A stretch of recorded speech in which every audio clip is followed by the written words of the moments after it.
Oh, I've got shit to do. And we're up. I'll see you in a bit. Okay. Good afternoon, people. Can someone give me a thumbs up in the chat just to let me know that... Oh.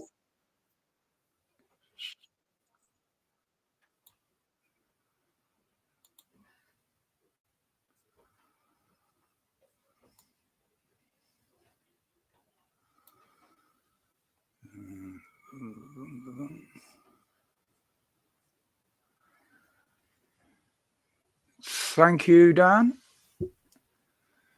Let a few more jump in here. Well, what an eventful evening that was. Good afternoon, Paul. Matt, good afternoon, mate.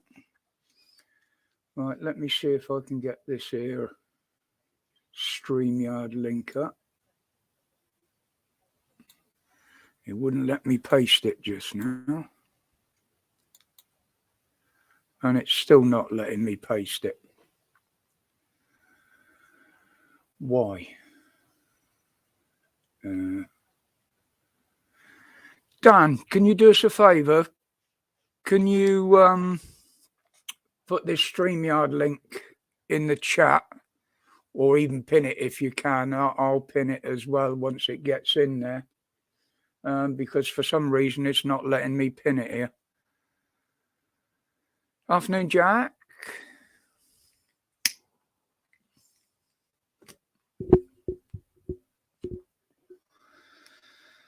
I don't know why it's not letting me do it.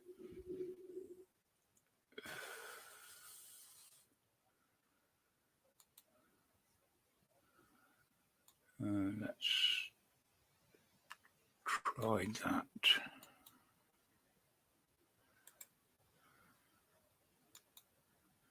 Oh, I'm highlighting the link up there, but it's just not letting me paste it. Good afternoon, Rex. Sorry if I'm ignoring the chat a minute, people. I'm just trying to... This page is accessing your camera and microphone. Yes.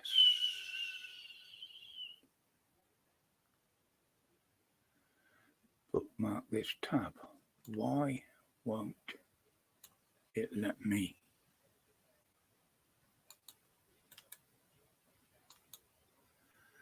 Nope, it's just not letting me paste it.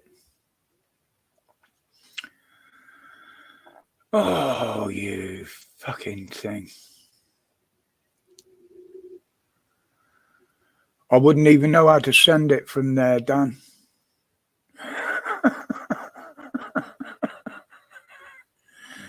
Try pressing CRL and V in the chat where you want it to paste. Right, okay, let's highlight it. Control.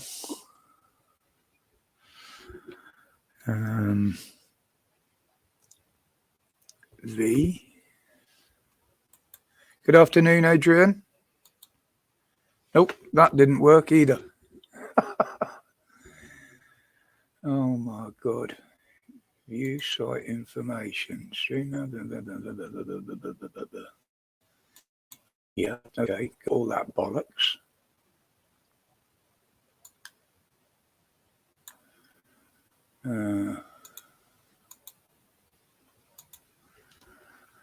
Afternoon, Tony, Rex.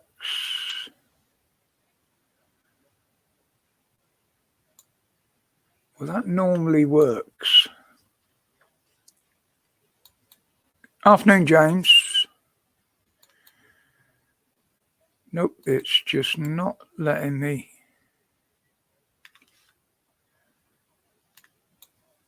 Paste it.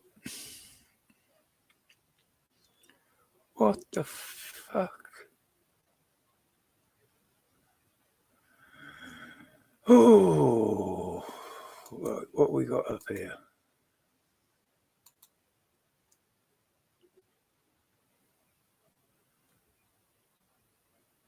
Right. Selected.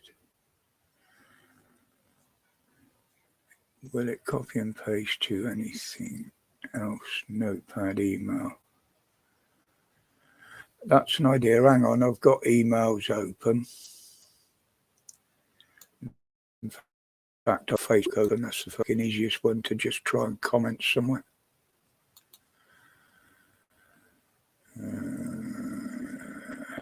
Which is running really slow because I've got various other windows open. Good afternoon, AMG. Right, let's see if it'll paste it in there. I can always delete it.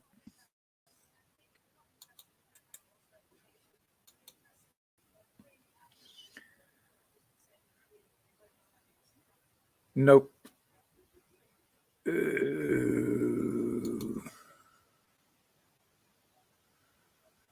I'll balls that up now. Right, okay, won't have that.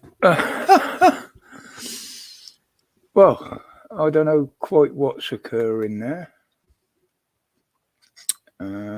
Settings. General, camera, hotkeys, layout, guest, audio, general. Nothing in there. Oh, it just won't let me post the link. How weird is that? Yeah, Matt, I've got the link above the top of my StreamYard. Now, normally when I highlight that, all I've got to do is paste it in the comments and then pin it. But it's not even letting me copy and paste.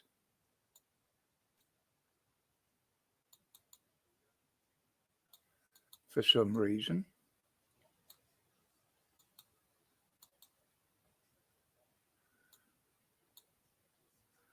What do you reckon? I said tech allowing, didn't I? Let me try it one more. Yeah, I tried CRV control paste, but it just don't seem to be letting me do it. I don't think the batteries are flat in my mouse. I did have some more somewhere. I just don't know where. Where's the Indian tech when you need them? Yeah, my WhatsApp isn't connected to the computer, Dan. And I can't swap to without plugging the phone in and shit like that, which is going to really slow this computer down. I just don't know what I've done up in that top. Right, hang on. Let me go here. Right. Copy.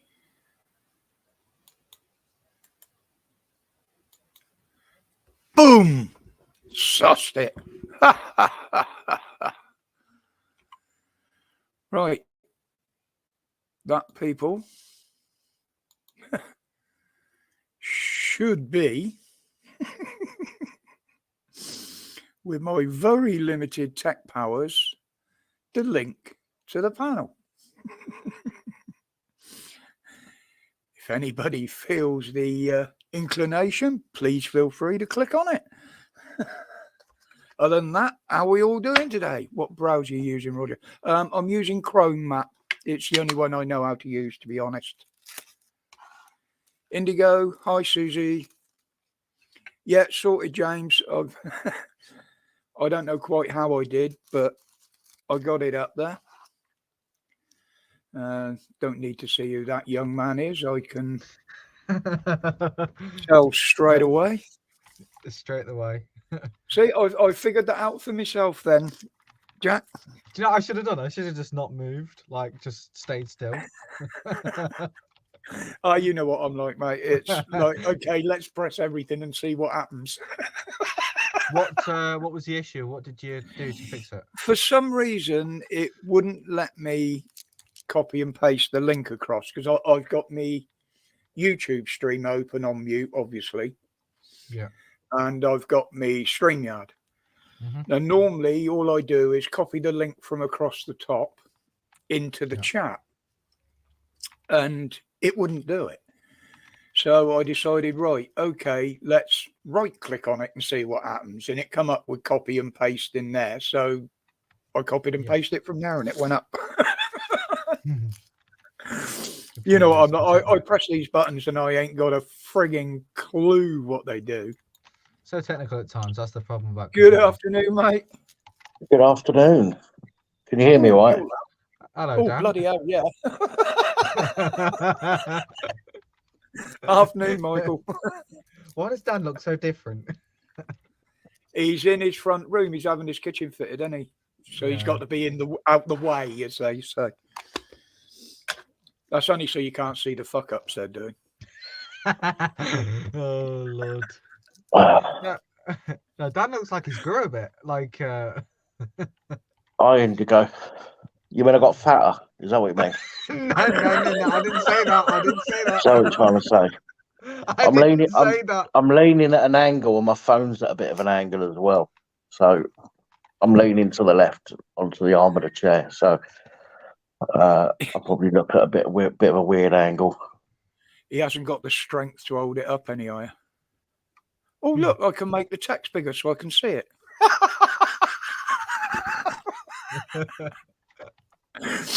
Sorry, guys. Oh, that's too big. No, I don't want it all over the place.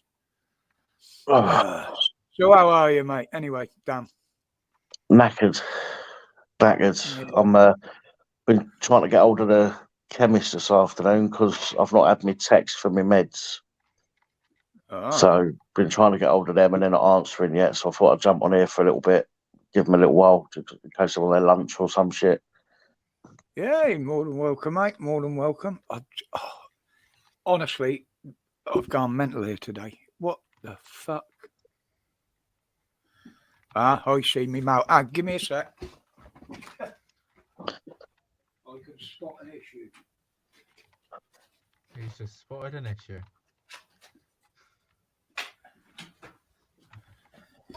I've got a cordless mouse and I can see the little red light that comes on when it's doing things, and when I'm moving it, it's not coming on.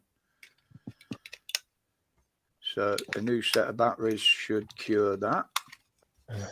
Because I've just made the text so big I can see two people's names, that's it. And it's stuck there. At the top, right at the top of the page, at the end of the URL bar, it should say reset. It should say reset. It'll either say reset or there'll be a little magnifying glass with a plus or minus in it. Yeah, Yeah. you click on that and then it'll give you. If you click plus or on that, minus then and you can reset reset it to normal size. Reset. Ha! Brilliant. Cheers, mate. That's something else Or- I've learned today. Or You can if press you press Control control, Control or 0. you can do that, or you can press control and use the wheel mouse up and down, and that does the same that's thing. what I was doing, but where the batteries had failed in the mouse, it got stuck there, and it was like two names, and that was the whole screen. Afternoon, Danny. But yeah, I mean, I said we're not going to talk about last night. But I will say, Dan, totally agree with what you put up this morning. Totally agree. I wasn't having a go at you when I said about the modding, because I knew you were sitting back to wait and see what the other mods did about it, and they did nothing. Well, I So- said, to be honest, and again, I don't want to bring it up. As far as I mean, I was called out for being in the wrong yesterday. As far as I was concerned, although Sonic was trying to wind somebody up, he wasn't attacking them. As far as I could tell. He wasn't attacking them. Not. So they're Naturally, it was more innuendos and hints. Yeah. So therefore, you know, for me, it's like on my channel, I wouldn't time somebody out for trying to wind somebody up. They might get told off. They might get told to you know, come on, knock it off. Yeah. But that's only if it gets really serious. I didn't see it as a serious thing yesterday, and so, you know, to call me out as being the only person capable of timing people out is ridiculous when there was plenty of other mobs on there. Yeah, as I said earlier, no, as you know, I was just sitting in the background. I wasn't getting involved. I wasn't commenting or anything like that. Now, the way I see it, if you'd have timed one out from one side, the other side would have attacked you. And if you'd have timed one out from the other side would have attacked. So you were put in a bad situation there, because basically whatever you did, they're going to say you did because of your channel. Yeah. If you know what I mean. And that's why I didn't get involved, because I would have stepped in and there was 3 or 4 there. I'd have timed them straight out. No explanation, no nothing. Just to keep the peace in there. But as I said, why people don't just get along. Well, I've said to Glyn, and as you know, I'm doing it openly in public today. I've openly put it in Discord. I don't talk behind people's backs. I know people talk behind our backs. I don't give a shit. That's why they're behind me. But I'm not quite open with the fact you saw what I said to Budge in there. Yeah. And the fact that is the reason I'm taking a step back, because I'm not going to be in that position where I've got, as a moderator, got to pick sides. You can't moderate in that frame of mind. Yeah, you've got to be impartial. That's the point of being a moderator. Yeah, you've got to exactly. look at it from both angles, not just from one. Yes. It's moderating is a hard enough job. And it makes it even more difficult when you're friends with most of the people in the chat, no matter which side they're on, as Dan said earlier. Yeah. It doesn't matter. Oh, that's one you sent earlier. Yeah, it puts us as moderators in a bad position. Yeah. And it turns out no matter what we do, we're the ones that get slated for it. We're working for one side, we're working for the other. We're not. Dan does the same as me. If he's on something else channel, he's working for the good of that channel. Same as I do. But when you're going to get slated for doing that, I'd like, no. just wipe your hands with them, pretty much. Yeah. I'm not saying, I mean, Glyn's always said I'm still welcome on his channel, so is Budge.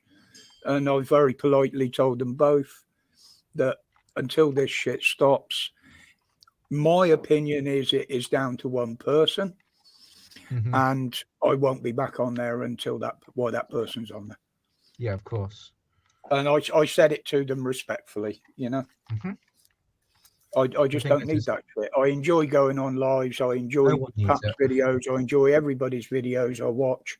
I hope people enjoy mine, and I just don't need that shit. Same as that's one of the reasons why people cause drama, because they feed off it, because they enjoy it. That's maybe that's one of the reasons why people like it. Exactly. What people aren't realizing, and I said this a long time back, a certain person isn't as daft as he comes across.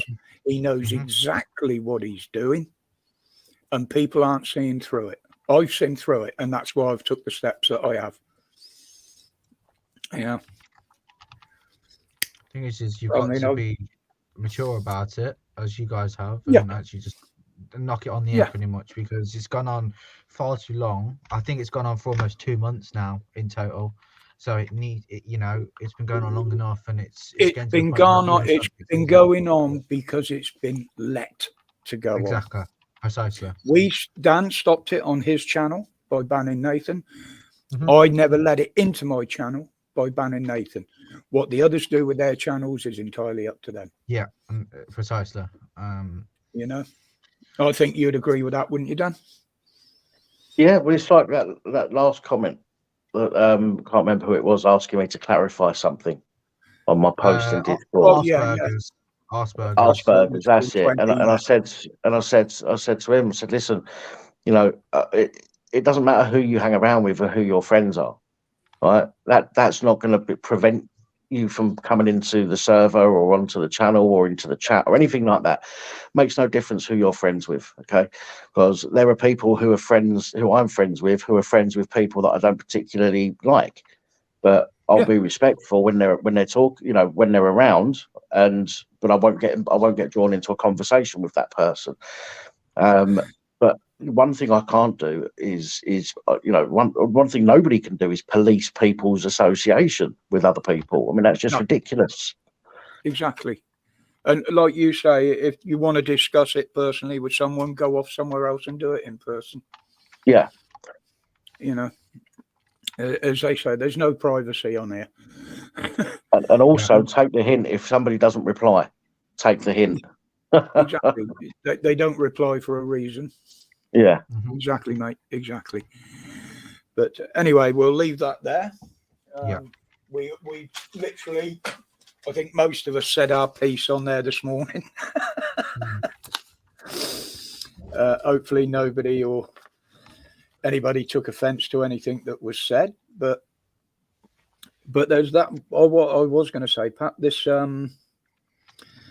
inquiry that's just finished is up your street, the on the Manchester bombing. Oh, have you seen the list of failures from MI5 police? We thought it was only the twice that they had missed opportunities to stop it. It turns out there was over 20 occasions over the last 4 years where they could have put a stop to it. Jesus. Bloody hell. The MI5 have admitted, well, I say admitted because they said we could have missed something and missed opportunities, which is their go-to word. We could have, we may have. Yeah. But in my mind, they outright admitted it. Yeah, rather than admitting responsibility, they're like trying to keep it a little bit hush-hush kind of thing. Exactly. I mean, I was going to do a video this morning, but we got involved on Discord and other various things that were going on around here. I didn't get to do it, and that's why I thought I'll do a live. And Heather's working from home. She said, "Well, yeah, go for it, do one." Thing is, I've not really been on as many lives as I used to be. I mean, aside from yours, Dan, I mean, the last time I was on, I did get very tired fairly quickly, but that's just because the things I do day in, day out, caring for mum and that, it is shattering, it's tiring. Last night I went to bed at 8 o'clock, which is very early for me. So, I have been, as you know, I've been trying to get me sleep. Hello, it's Mark Thompson in here. Afternoon, bro. Right, mate. As I say, I don't go on them streams. I'm not active on these streams that I'm stepping away. I'm not saying I'm not watching or listening. Yeah. But I'm not going to be active in there because I just can't be. I sit back and laugh. Yeah. To be honest, I do as well. I do. The thing, I think the word to use is probably lurking. Do you know when you're sitting in the back, not really saying anything, lurking? Yeah. But that's very close to being a troll. Once you've made a comment against something, then all of a sudden you've gone from a lurker to a troll. You have to be very careful, and you've got to be thick-skinned to sit in the background and just listen. I'll tell you. Yeah. Yeah. I guess it depends on what it is you say, though, innit? I mean, if you just but can you imagine the uproar? Trying to cause a problem, but if you're trying to cause an issue, then obviously, you're right. Could you imagine the uproar last night if I just sat there like I was watching and just sat there timing people out and moderating without saying I'm there? The other mods would have known I'm there because my name will be showing to them. Yeah, because. But can you imagine the uproar that those would have caused that weren't a mod? Yeah. Who's timing this out? Who done what where? Right. Just to for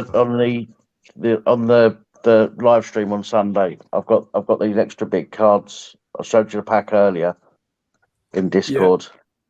I've got these extra big, which are the same size as my hand, really, the playing cards. and we're gonna have a game of play your cards right on the members stream on Sunday. Oh, okay. What's All right, that? and there will be cash prizes as well, guys. Oh, Ooh. So there will just be say good cash afternoon, prizes. Jason, Tiffany, and I can't remember the other one. There was another one up there somewhere. Good afternoon, guys. Sorry, people. Are you okay? It's all right, Roger. No, hang on. Where is it? I don't even know if this is going to even work because this computer is so screwed up. As my dad would say, a bag of shit, pardon my French. That's what my dad would say. Well, I say it's screwed up. It's yeah. I'm only it's not joking around, screwed by up. the way, It's too slow for what I'd like to do. But I just have to wait. Basically until the other one comes back.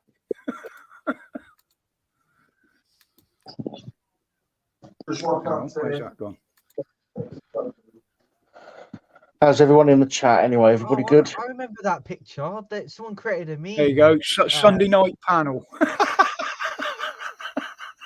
I remember Yeah. that. Someone created a meme of that ages ago, and I think I was on there. Yeah. I can't remember where. Right. It's in the Let's get Discord back somewhere. to who's in where.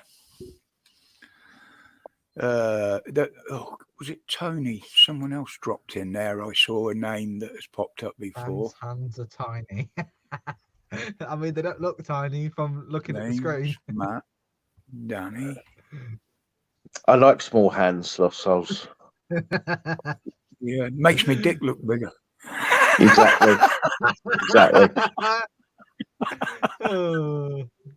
The trouble is, when your dick matches your hands, you're pissing on two, but holding with four. It's a bit, come Roger, it's a bit early for this now, isn't it? It's only 10 to 3 in the afternoon. I've not even had a brandy yet. Oh dear. All right, and Indigo, we'll catch you later, sweetheart. Take care. See you later, Indigo. Bye. Good Indigo. Yeah, I'm quite looking forward to Sunday's stream. It's the missus is threatening to put a chair by the side of me so she can sit over here with me. Well, you can play as a double team. You can play your cards right as a double team. You think I'm likely to cheat? You want to be out with her doing a bloody quiz night, mate? We were sat in the pub. There was like teams of 4, teams of 5. We used to work every week. And there was just me and her. So we called our team him and her. Now, as you know, my memory and recollection of things, I'm quite educated on a lot of things, shall I say, that I can remember, especially films, stuff like that. But she's rattling off all these answers. Write this down, write that down. And she was getting everything right. But what I hadn't noticed, she was looking over my shoulder at the quizmaster sat at the bar with his laptop, and she could see the questions and the fucking answers.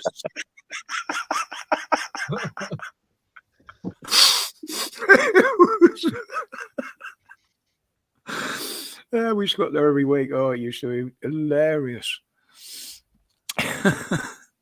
They're bloody miniatures in your big hands. Well, you got big hands then, Danny? Oh, yes, you had some hassle today then, Michael, with that. Fucking hell. Dan, just as we kind of got off the topic of what's been going on, it seems as if someone won't stop in Discord in your thinger. Just thought I'd let you know.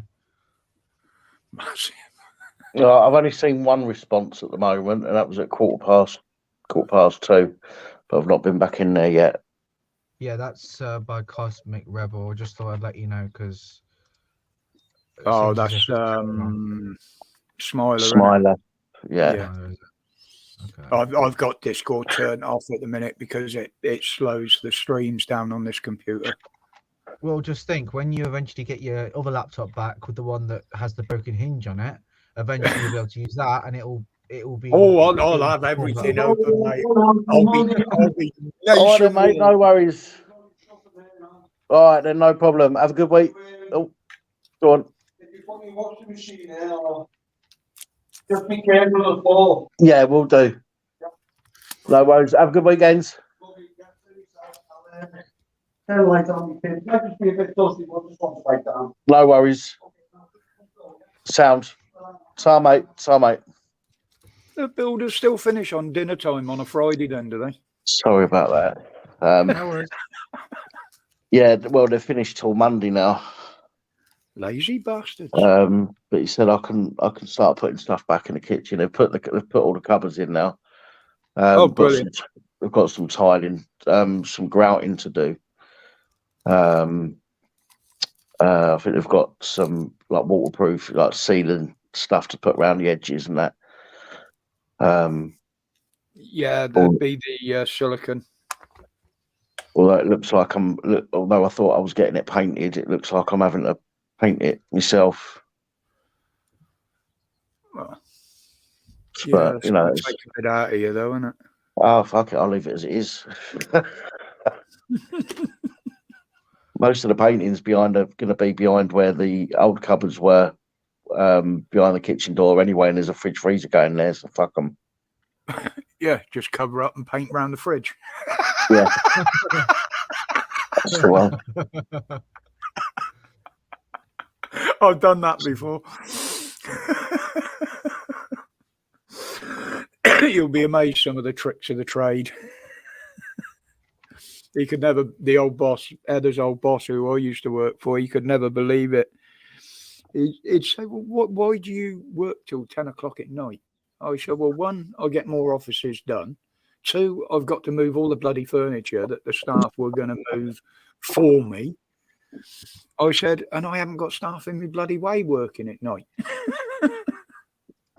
Yeah, I'll give you a quick. How do I turn the camera around? Let me see. No, that's turning it off. How the fuck do I turn the camera around? You don't actually turn the camera around on StreamYard on a phone, I don't. He's got a new one, hasn't he?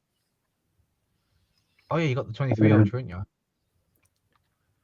How do I turn the camera around on this thing? I mean, I know there's a way of doing it because I've done it when I was doing the London live stream. I find it easy. Oh, got it. Oh, that's just Right. activated itself now. Oh, God. All right, can you see the camera? Yep. All right, let's see. Let's turn the light on. So they've done the floor. The floor they done the day after they pulled all the cabinets out. That looks really nice. Retiled and grouted under there and across there. Put a new window ledge on. New sink. New cupboards. They've moved the oven. The oven used to be here, but they've moved that over. Give me a bigger cupboard there. More drawers. I only had 3 drawers I could access before, but I've got more drawers there. They've given me an extra cupboard up top here. They need to grout all underneath all of that tiling there, and then they've got to put sealant all the way across the edges. And Yeah, they'll just run silicon round that. That's where the fridge freezer is going to go behind there. So I'm not going to bother fucking painting that. I would advocate putting a doorstop on the floor to stop the door keep flying open, being banged against the freezer and denting it.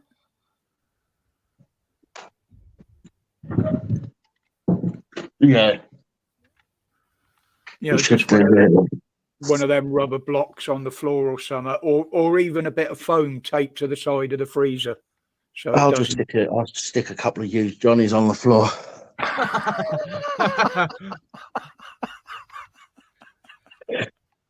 AGL, good afternoon, mate. Well, it is here. I don't know what time it is over there. Sorry, mate. I wasn't taking any notice of the chat. I've moved my camera a bit as well. I did try another one yesterday. I thought it was exactly the same, and it's a wide angle, so it shows more of me ear. But as soon as the natural light went, the bloody thing started to go all grey and grainy like a night vision, but there was no night vision on it. And it just wouldn't pick up the signal properly. So it went to natural colour then, if it went grey and grainy. Yeah. But yeah, I don't know why, because it's supposed to be the same one as this. It wouldn't even turn itself on properly, so there's obviously an issue with it. But I shall try and use it for something. But I want to get myself another one anyway, that's a slightly wider angle, so when I'm sat at the table, it's not just a head and a shoulder, as it were. You know, if I got to get a wide angle to fit me in, I don't think they do one wide enough. So I need a panoramic. I'd need the fucking James Webb Space Telescope. You drinking already? What? You drinking already? I'm having a little brandy poos, yeah. He's getting himself ready for Sunday night. just brandy or brandy and Coke? Oh, fucking hell, Coke as well.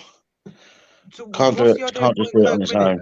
Why not just have? Oh, there you go. That's who I forgot to say hello to. He's just popped in the chat there again. Tony, good afternoon, mate. Sorry, Bumblebee, you as well. Sorry, I didn't see you. Does it not taste very good if you just have brandy on its own or whatever?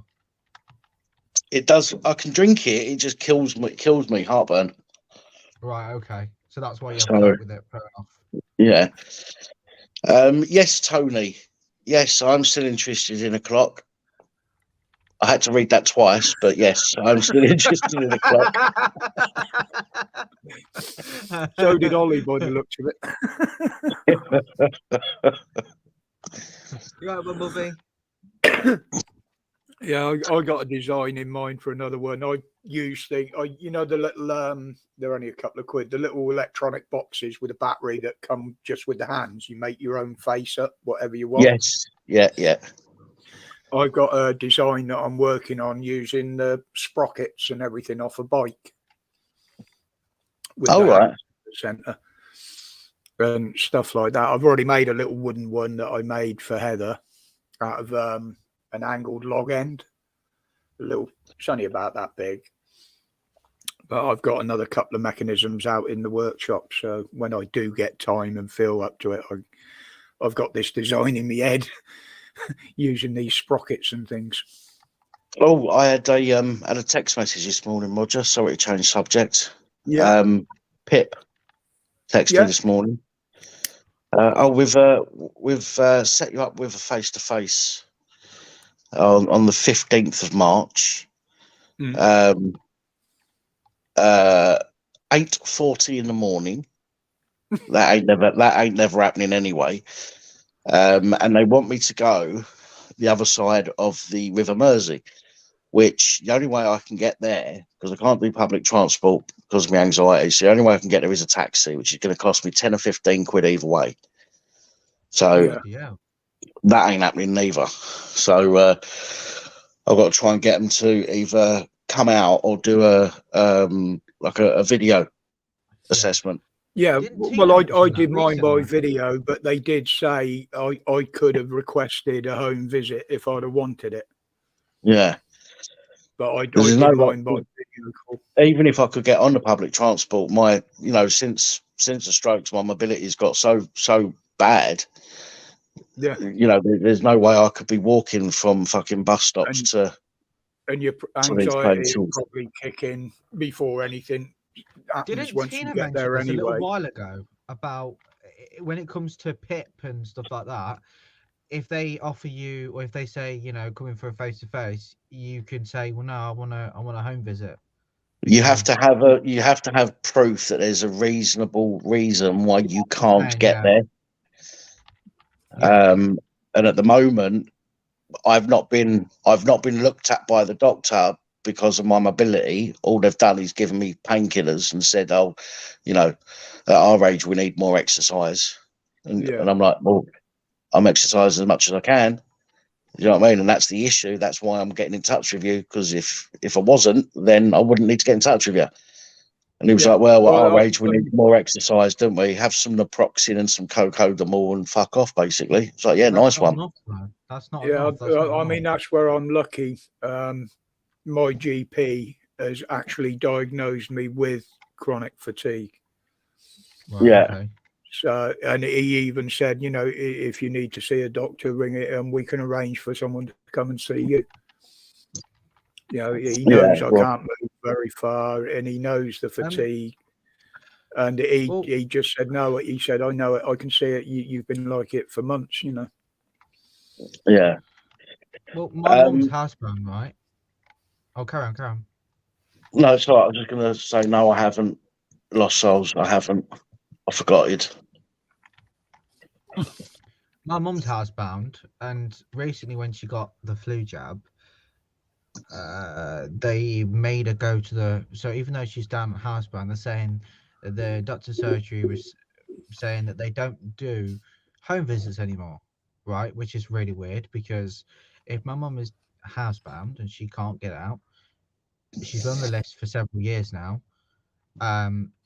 They didn't want to come out to her, so she had to go out. So my brother and her went to the doctor's surgery instead of them coming to us. And the thing is, if she's down on that list, then she is entitled to it because of her medical conditions and because she can't walk. Could it not be? Could it not be? And I'm just playing devil's advocate here because I don't know for sure. But could it not be that they maybe they've looked at it as, well, she's less likely to get the flu if she doesn't go out and interact and mingle with people. Maybe that. I don't like the doctor, and I'm not trying to stick up for him. I'm just No, of course. playing devil's advocate here. Yeah. So I queried them about it anyway because I needed to ring the doctors myself, and they said, well, if they're down as housebound, they should. The people that are on that list that have medical conditions that mean that they're okay to be on that list, they should have someone come out. But when Mum had the jibby jabs, she had someone come out every single time. In fact, she had two people come out every single time. One was like a I don't know, them little apprentice people from like the universities and stuff. Trainee. Yeah. They were also there as well to watch. But every single time they've come out, but yet when she's had the flu recently, they didn't want to come out because they said that because they don't do it anymore. They said that the surgery doesn't do anymore, and my mum was confused. She's like, why is it? I mean, even the people that probably can't, that are on their own, that live on their own, that can't get out, and that genuinely are housebound. What about them? They can't exactly get up themselves and walk to the walk to to their doctor's surgery. Well, it's one way of people not getting it jab, getting rid of them a bit easier, isn't it? I suppose. It's like Bumblebee says in the chat there. She can't even get her routine meds. Yeah, I mean, I got lucky because one of the GPs at the surgery, normally it's potluck on one of half a dozen who you see. And every time I have to spend most of an appointment going through my case so they know what they're looking at. Mm-hmm. But the one that's took me on now in there, I literally only deal with him. And if I make an appointment, obviously, because mine aren't always a desperate appointment, I can wait a week or so. He makes sure that I see him because then he knows my case now. He's familiar with it. And I think that's what's making it a bit easier for me.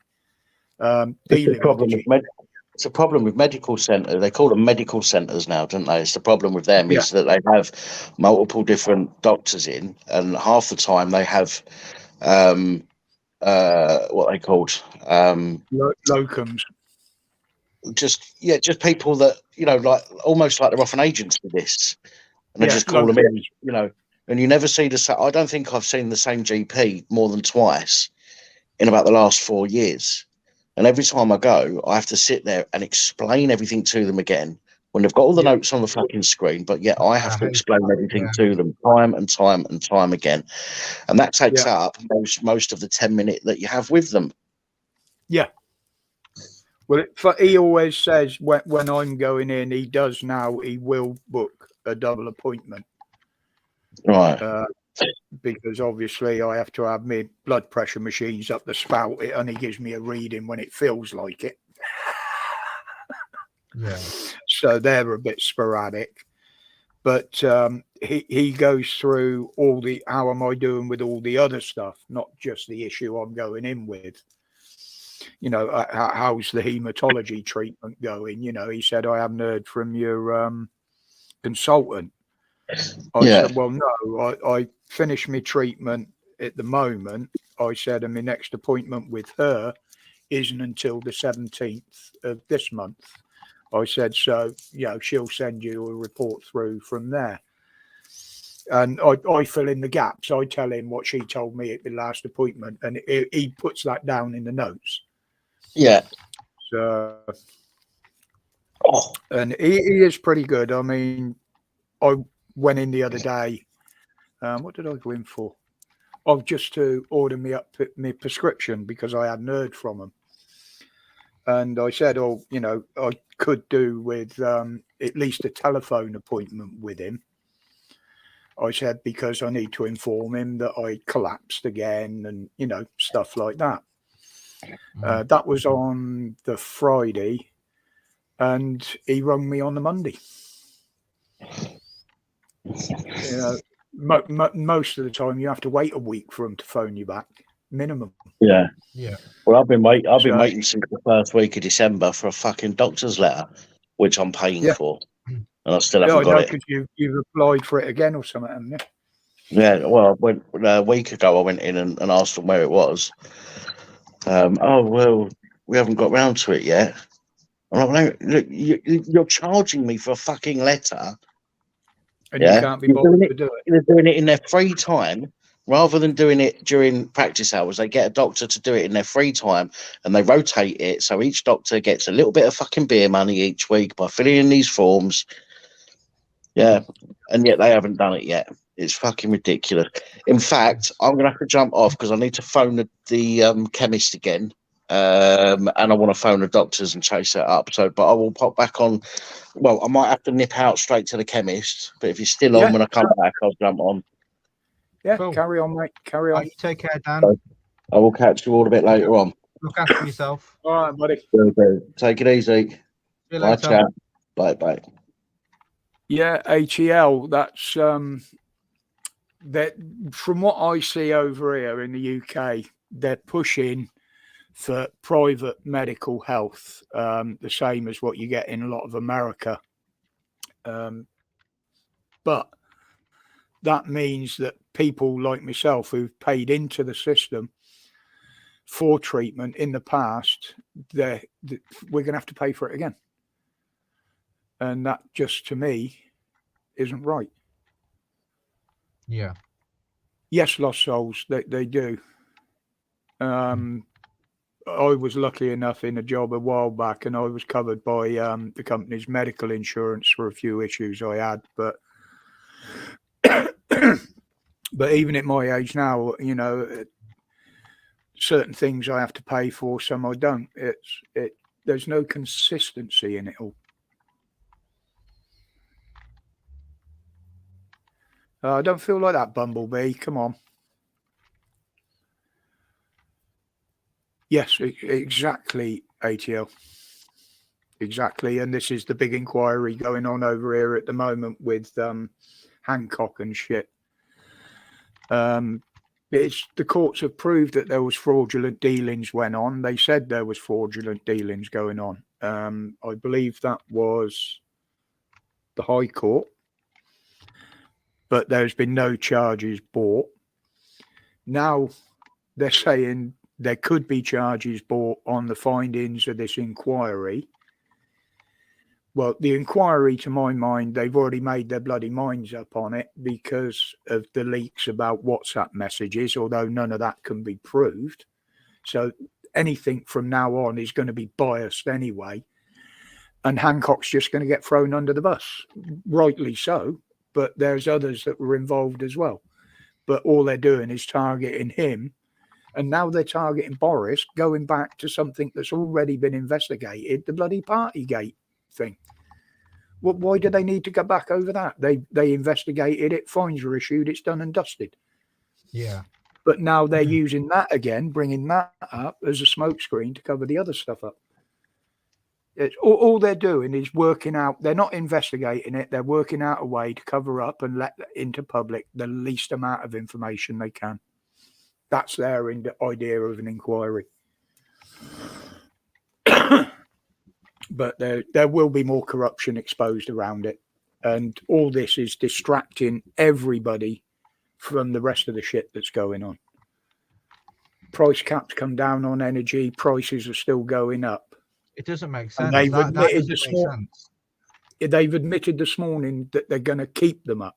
We've got to get used to it because now the payouts over the pandemic aren't going out so much. They're finding they've got extra money in the coffers. So they're going to keep supporting the energy prices and use the money they're saving elsewhere to do that. As I said, the energy prices will not come down, no matter what Ofgem do, no matter what the government does. If anybody thinks they will, I'll say now and on art that they're fucking deluded. They want us to get used to the high prices. That's why they're doing this. So when the price of stuff does come down, it won't be passed on us because we're used to paying the high prices. Hence, they make more money in taxes. Yeah, indeed. I agree with you on that. Some people have called that a conspiracy theory. At the moment, it's a theory. It's not a conspiracy theory. It's just a theory. Yeah. Afternoon, Rob. Okay, that's actually Yes, a good question. exactly, What makes something a conspiracy theory? What makes something a conspiracy theory? It's something that hasn't been proved. Right, okay. The conspiracy theory turns to fact once that theory has been proved. Fair enough. Yeah. Look at it on gravity. Yep. Newton was the one that was supposed to have figured out gravity. Until then, that was only ever a conspiracy theory. Once Newton proved it, it becomes fact. And with a lot of conspiracy theories, that does happen, mainly the smaller ones. You know, some conspiracy theories are just that so far out there that they'll just never be proved. So they'll always remain a theory or a supposition, I should say. That is hard to get out. You've got false teeth, believe me. But yeah, you know, some things will never be proved. I don't like theories, conspiracy theories. I have put one or two out in the past, but only because my opinion was they will become fact. And unfortunately, a lot of them that I said and described in that way actually have. You what, mate? Don't say that, Bumblebee. No, I'm just looking at what Bumblebee said. No, I just said to her now, Bumblebee. No. Come on. No need to be like that. The weather's going to warm up after this cold spell.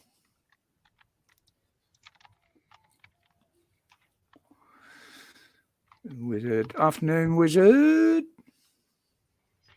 You right, Wizard? You do. You have a community behind you, Bumblebee. Yes, Sir Holly.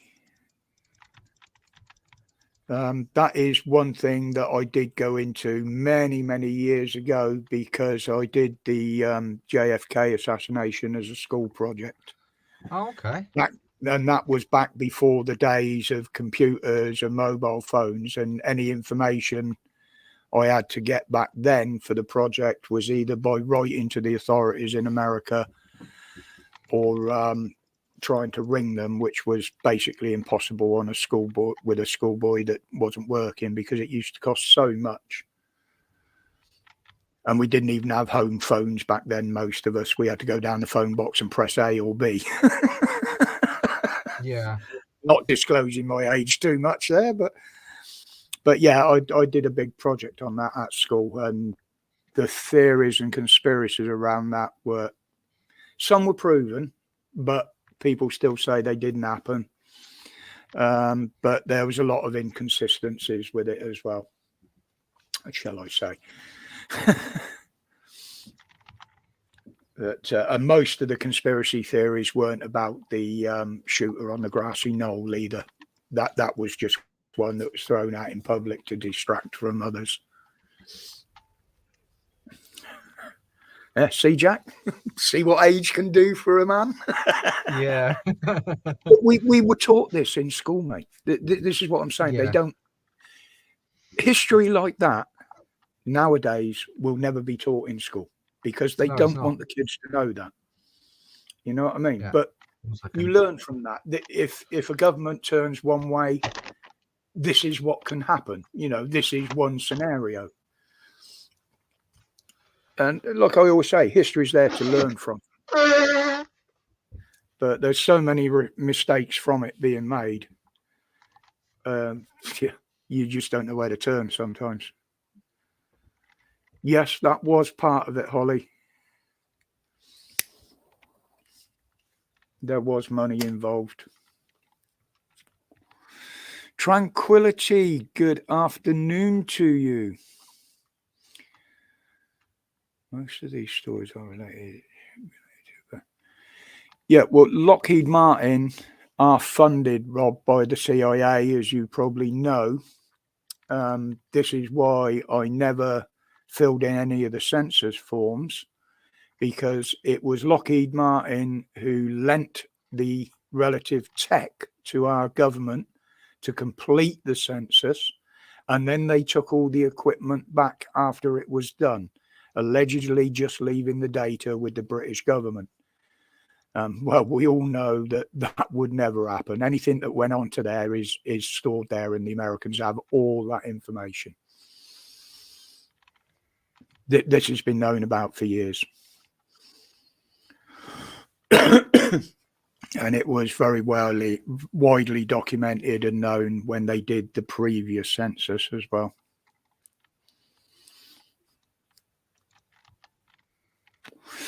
Yeah, the Rothschilds have got their fingers in every pie imaginable. More so than Gates or any of them other people.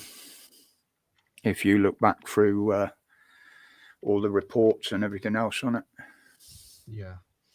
Yeah, it's weird, isn't it, Rob? You know, it's people still now or come up and say, you know, everything that you've been saying for the last 2 years, about 90% of it has come to light and has been true. I said, yeah, back in my early days on YouTube, I was branded a conspiracy theorist with some of the things I was saying.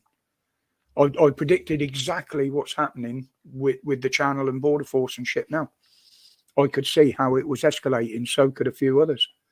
But no, it won't get that bad. It will get stopped. Nah, not a chance. And it's actually worrying that I got a lot of it right. The false. Yes, Danny, it was done under the guise of putting in emergency procedures. I believe that was the cover they were using for that. They told everybody it was going to be an exercise,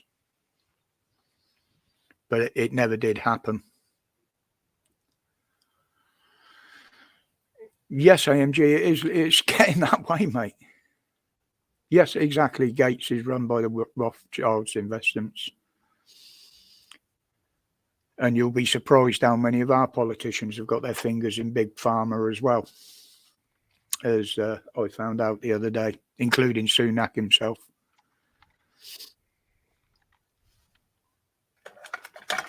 But, you know, I still do find information only now and again that I won't put out on YouTube, simply because I don't want to get banned again. Have you been banned before then? And I've had 2 bans off of here, yeah. What, community guideline strikes or just copy or Allegedly misinformation. right? Okay. They allowed at the time. They've relaxed on it a bit now because obviously so much has come out and been proven over the last year or so.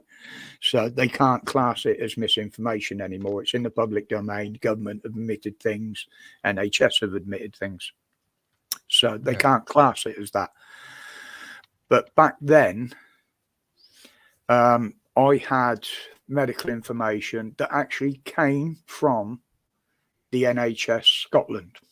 Mhm. It was an official document, a press release. Now, that document on its own, if I'd have just copied, paste, slotted it into a video, they couldn't have done a thing about it. It's an official document. But Yeah. because I put a link to somewhere where this document was on another channel, I think it was at the time, they only pulled me down because of the way I'd put the links in, not because of the information, but they still classed it as misinformation. In fact, if you go back, both of the videos that were pulled down that I got banned for are actually posted on my BitTube channel.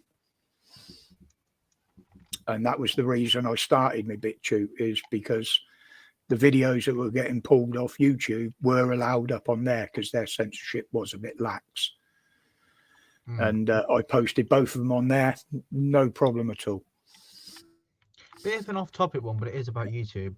Has anyone noticed do you know when you go onto a YouTube channel and you click on the videos section, you notice how the page is now full? It's now the videos actually it shows more videos, the more thumbnails than it used to. It used to be centralized, it used to be in the middle of the screen, whereas now it's across the entire screen. Has anyone noticed that recently? Mine's always been across the entire screen. All I have down the side is my list of subs and, you know, Because I think they changed it recently because the way that the layout was on the page, because it's been a lot different since I last checked. the actual window that the video shows in, unless you go full screen, yes, that has got bigger.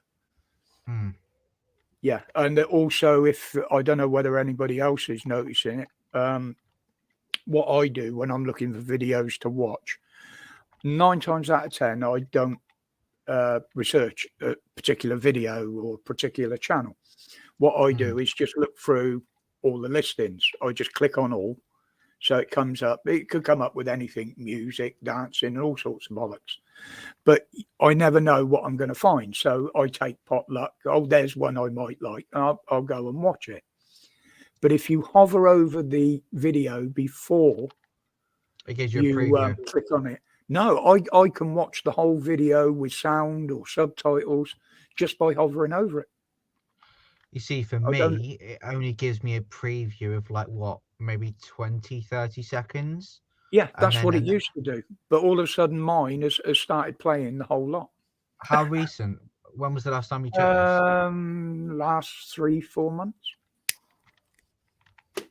Because even on the YouTube app on the TV, it only shows a preview of the video with sound for about 20 seconds or so, and then the audio dies down, and then the video stops. And if you want to watch more of it, you have to click on it.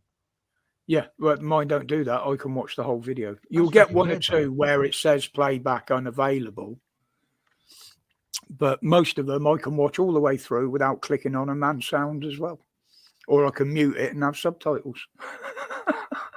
Yeah. I thought it was YouTube messing me about, because those of you that I replied to in comments have noticed that my emojis come up in pairs. Now, I've never set anything. They used to come up singular. If I go anywhere else off of YouTube, they come up as singulars. They come up as singulars in the chat here. But if I go onto the channel and reply to a comment, they're doubled. So if I click one thumbs up, there's always two. And I've got no way of turning that off. That's really weird. Glyn in the house? Glyn, you there, mate? Right, Good Glenn. afternoon, buddy. I wasn't even looking at the bloody chat then. I was getting involved like I do. I've got pages open here. I forgot I've still got open. Hang on, let me shut them down because that's probably slowing it down again. But at least my mouse is working now properly. Now I've put some fresh batteries in it. That's good. Well, sometimes it depends what I'm doing. I used to use the cheap ones, but to me it's a false economy now because I was putting a set in every 3 or 4 days. But there again, I do use it a lot. But you see, with mine's a gaming one, and I actually have a mouse pad that charges the mouse to around about 95% constantly. So whenever it gets used up, it always recharges it as charges. you're using it. And it conditions the I've only battery. got It doesn't cheap ones, mate. charge. It doesn't charge anywhere above 95% because it conditions the battery. So it's never going to charge to 100%, which is great. And the thing is, just showing you. Hold on, I'll show you in a second. But hold on.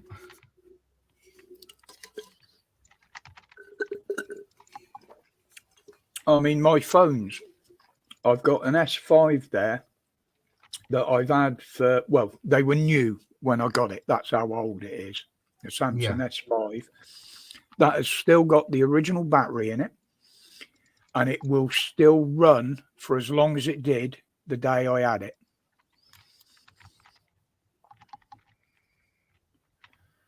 Why ain't that coming up? Come on. There we go. Afternoon, Glenn. Hi, Glenn. Hello. How we See, doing? I was watching this time. I saw you pop up in the back room. Normally, I miss people sat in there. Oh, how we doing? Yeah, all not right, too Glenn? bad, mate. Not too bad. You all right, Just, Glenn? Right, it's all rotten. I didn't do a video today, so I thought I'd bugger it. I'll go live just for a couple of hours. Yeah, why not? I just thought I saw you. I just literally, I haven't been out of bed long. Like the last 2 days, all I've been doing is it's been getting up in the morning, sorting my mum out, going back to bed, getting up lunchtime. Oh, I feel rotten. I even came off my stream last night early. I just felt that rotten. Just took myself to bed. Well, I've stopped getting up at 3 o'clock, 4 o'clock in the bloody morning. Yeah. At least I'm staying in bed until at least Heather goes to work or I she think goes I've into the I've office got a in the room. dose of you know what, because I've lost my sense of taste, and all I can smell is swimming pool. Chlorine. You know, when you Chlorine. get out of the swimming pool, like, and you just smell swimming pool. Chlorine in the water. You doing coffee, babe? Yeah, chlorine, just like the smell of chlorine. So I've lost my sense of taste, and now I just smell it. Like, all I can smell is swimming pool. Stop swimming. That's it, I'm not going swimming again. So I don't know. Right. The last 2 days I felt really weird. I felt really Well, like Down there, they've actually banned swimming on one of the beaches, haven't they? What's the yeah, big pebble one called? yeah, a lot of the beaches. Romney. Romney. New Romney, Yeah, Dymchurch Way, Dymchurch, New Romney. Yeah, they've actually banned it till Well, they whenever. banned it for the summer. It's something to do with pollution in the water or something. It's raw sewage that's been let into the southern water, have discharged into the water. That's a shame because if you walk across that shingle bank and you got the legs to get there, there's bloody good fishing over there. Oh, it's brilliant fishing all down that bit of coast. Yeah, but they banned swimming down there. Yeah. But I'm sure it will come right up round, which is a shame because in the summer months it's bloody good swimming water, you know, because where the sun's been on it, because the tides go out so far.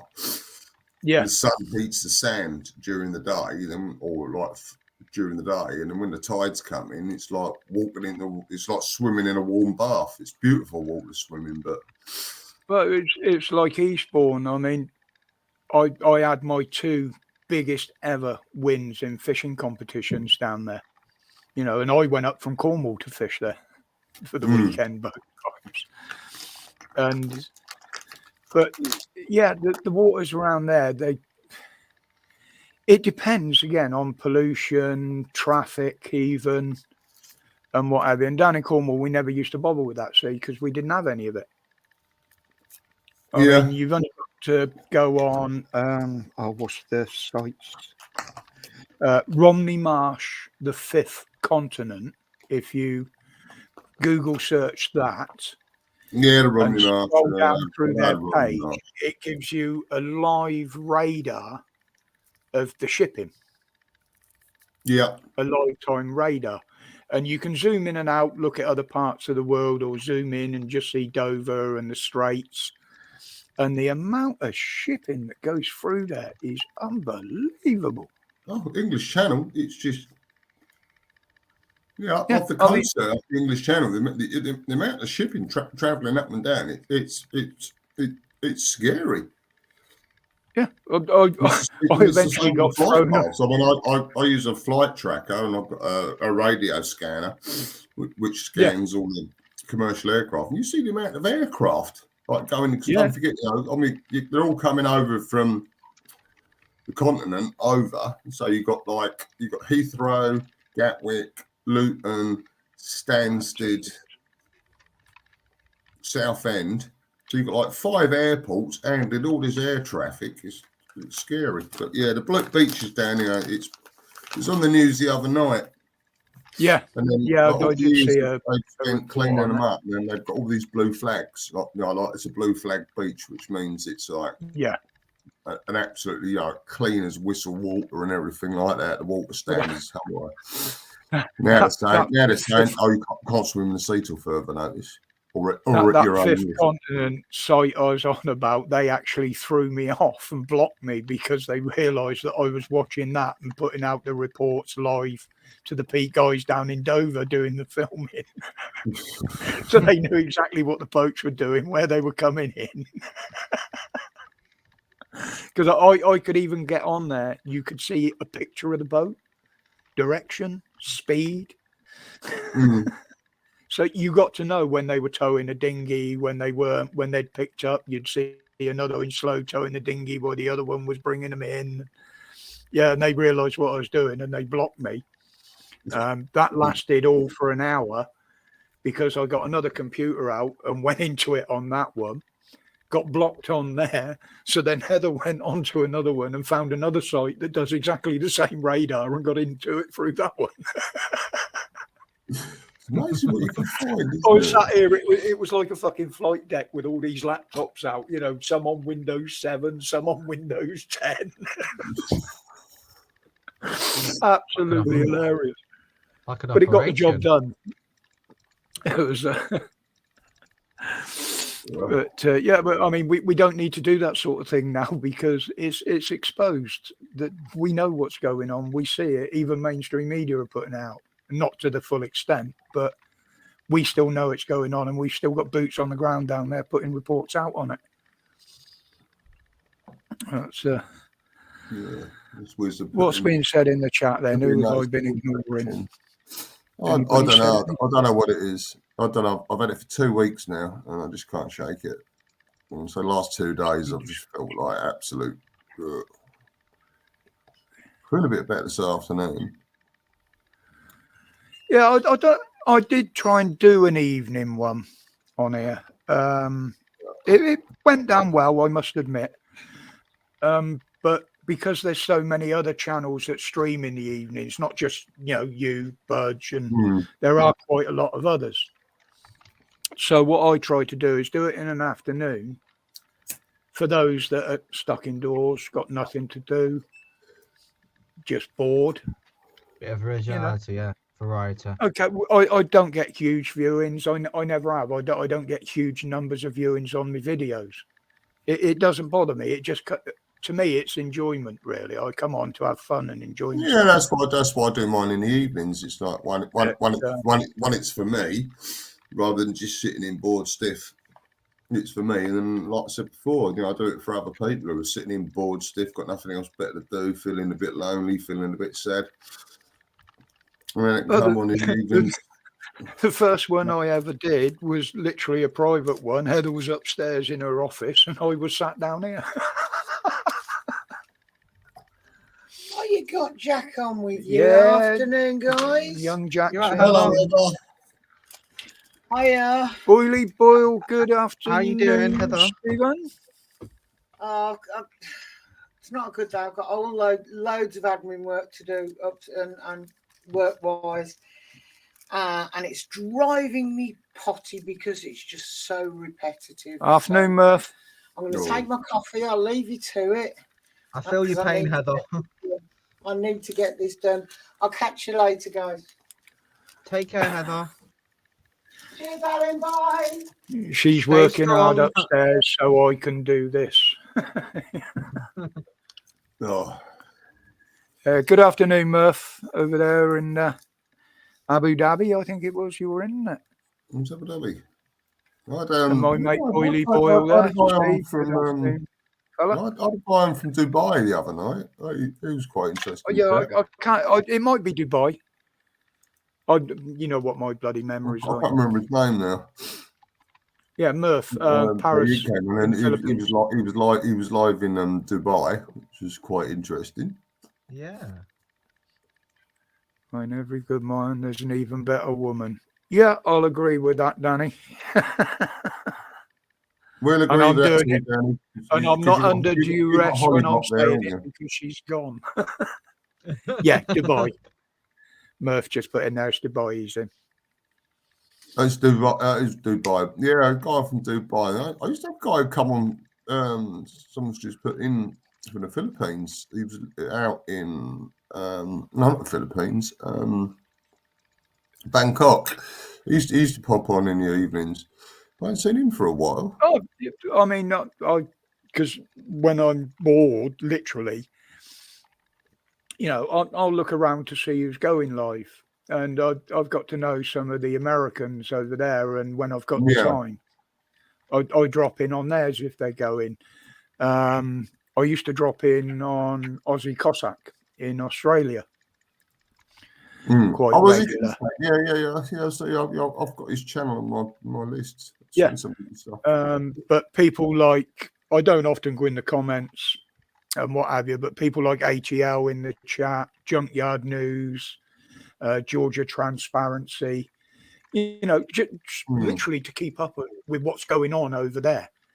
Because usually what affects them over there within 6 months to a year is going to start filtering into over here and affecting us. Yeah, I get guys. Effectively, they're giving us a warning. Look, this is happening here. This is what's happening. What's going on? This is what's coming. Yeah. And we think we've got a problem with our police and justice system here. Our problems are a piss in the ocean to what the problems they're having over there with them. They really are. It's but again, our own fucking government, Hancock telling, let the police get heavy with the public. What? You got them coming round. Oh, you haven't got an exemption card. You should be wearing a mask. You should be doing this. You're not allowed out. And there's Boris giving public statements saying, no, you don't have to have a card. You just have to tell them. Yeah. And the police are fucking arresting people for it. Yeah. It got rid. I mean, this is all going to come out in this inquiry. It's all coming out now, isn't it? There's like all that leaked. Personally, like I said, it's from Hancock. What's been leaked will bias what people see and read from it all. But if that hadn't been leaked, that would have been such an easy thing to cover up. Oh, yeah, definitely. Like I said earlier, they will use this inquiry to cover up as much as they can. And they will sit down and they will go through, right, we'll admit that to them because that's not as bad as this. That will take the heat away from that one if it gets out. And that is totally how they work. Yeah. Sue Gray, she's now head of Labour, the Labour Party or something or other. Some position in there. Now, this is the one that used to run a lot of these inquiries and investigations. Now, if she's jumped in with Labour, how can her results from the past, if her ways swing to the left, how can her results be unbiased? you know. Yeah. Well, there's not a lot of these things. I mean, look at going back quite a few years now on the WMD thing with Tony Blair and that inquiry. I can't remember the name of the guy. They called it the. Excuse me, I'm not thinking straight. Was it Hitchcock? Ben, yes, there is an email address and a WhatsApp under the channel description. If you can email that or get it to me, I'd be very interested in reading it. Yes, Murph, and you are bang on there, mate. They've learned how easy it is to control people. And now they've got everybody split into different fractions. This was the next natural step, was the 15-minute cities, to break people down even into smaller groups. Once that's achieved and they've got control of that, I believe personally that's when miraculously, for some reason, we will not be allowed to communicate through tech. Yeah. I mean, it's going that way, isn't it? That is the next logical step on the ladder of control. Yeah, I think that the downlocks, I won't say the other way, just in case someone on YouTube gets shitty and tries doing stuff. But it showed. You only get that for putting out dwarf boxing. I've been banned from Russia. Yeah, Tyrant Finder had geographical banning back in the protest days. Yeah, I got banned from Russia last week.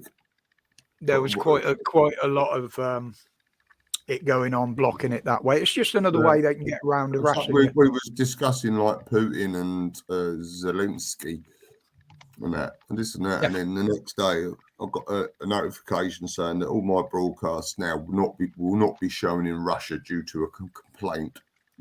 Yeah, and now that will be a complaint from the Russians. Yeah. Because we did exactly the same over here with RT, the Russian-funded news channel.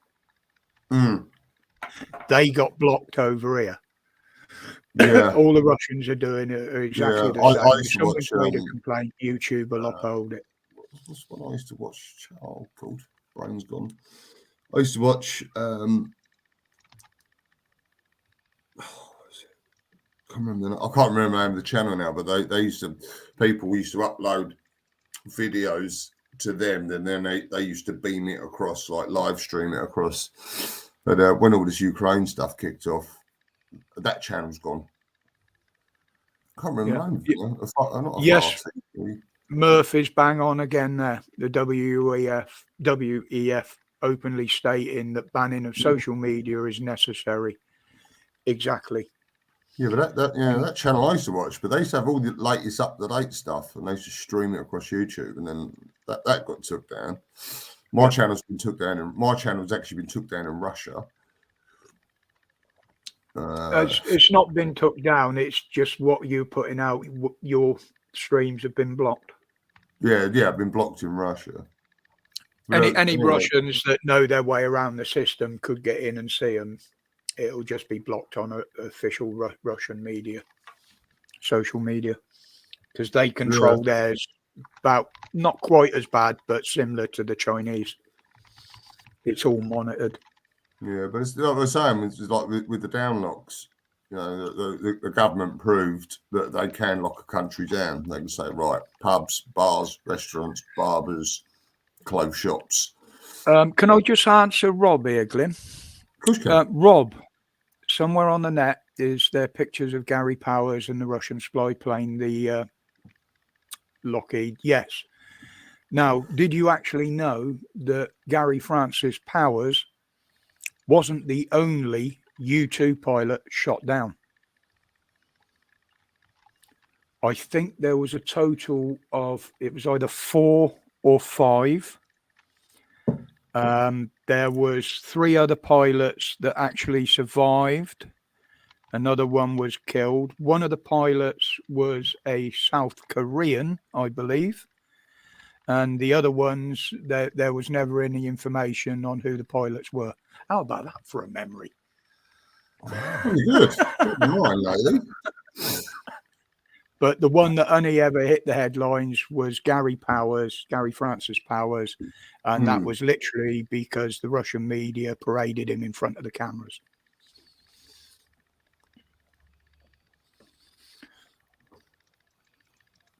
Yeah.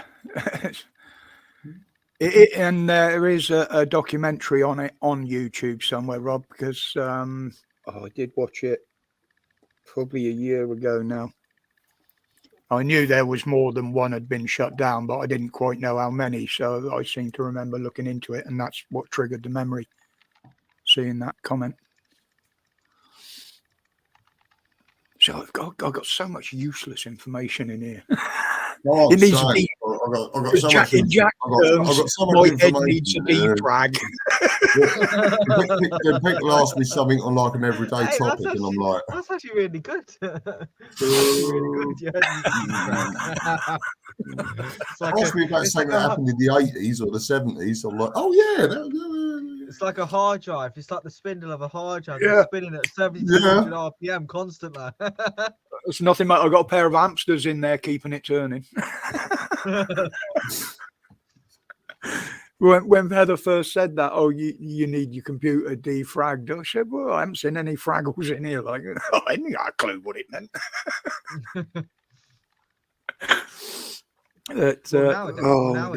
Nowadays, Roger. 1 minute. Mother calling.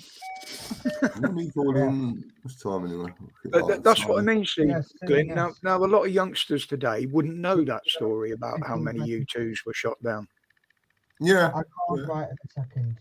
You know, But Again, a it's lot of the youngsters nowadays wouldn't even know what if you said to them, do you remember the Space Shuttle Columbia? They go, what?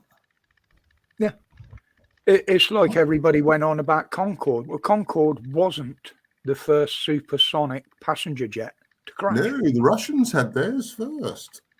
And do you know the reason it crashed? It was at an air show. Yes, I remember it was at an air show. The pilot flying it was an ex-fighter pilot, and he was boasting that it handled like a fighter, and that's how he tried to fly it, and it just couldn't cope with the climb and the power he put it into, and that's when it went down. Yeah, the wing stall. Yeah, he put it in too high a climb and it wing stalled. Yeah, and he couldn't get it out of wing stall. Yeah. And they actually had two of them. What a beautiful aircraft, Concorde, though. They had two of them and both crashed. Yeah. Well, we used to literally over at my window, going about 5 miles. We've got an old airfield. It's gone now. It's all houses and industrial. It's called Westmoreland. And it used to be a World War II Spitfire base. And every year we used to have an air show. So we used to get the Vulcan bomber used to come across, and it used to circle right the way over around here. And Concorde used to come over and circle. We used to It's get it at RAF It's amazing Abingdon. when we were kids. We was just stand on a doorstep watching these planes all come over. Lancaster bombers, every Spitfires, Arrogans, Sea Harriers. Yeah, where I was born, Abingdon, where it's an army barracks now, but it used to be RAF Abingdon. Now it's a floodplain, basically, in that valley there, in the area. So everything is flat, and we lived less than a quarter of a mile away from the end of the runway. So we, as kids, we used to go up there every year, watch the air show, hang over the fence. You know, don't need to go round, pay to get in, park, anything like that. Yeah, we used to, like Rochester Airport. They used to have the show there. My dad used to drive up the back of Ballstall Lane. We saw the crash of the Phantom, the F4 on the press day, which killed the pilot and the co-pilot. We watched that as it happened. What other ones have we had? Oh, we had one real funny one. There was a guy flying, I think it was an A-10. Oh, an American pilot. Yeah. Yeah. We were listening to the radio.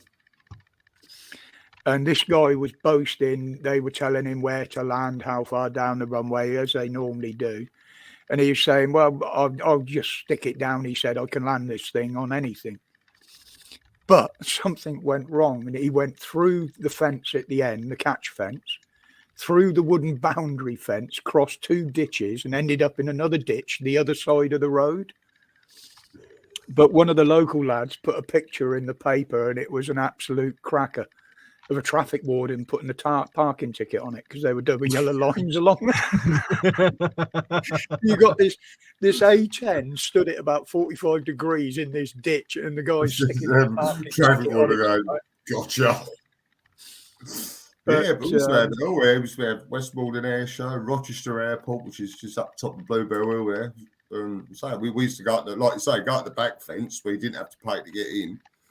We used to have the red arrows, do their like come past, do their low passes, and all well, the we were aircraft. always up there as kids because we were interested in planes.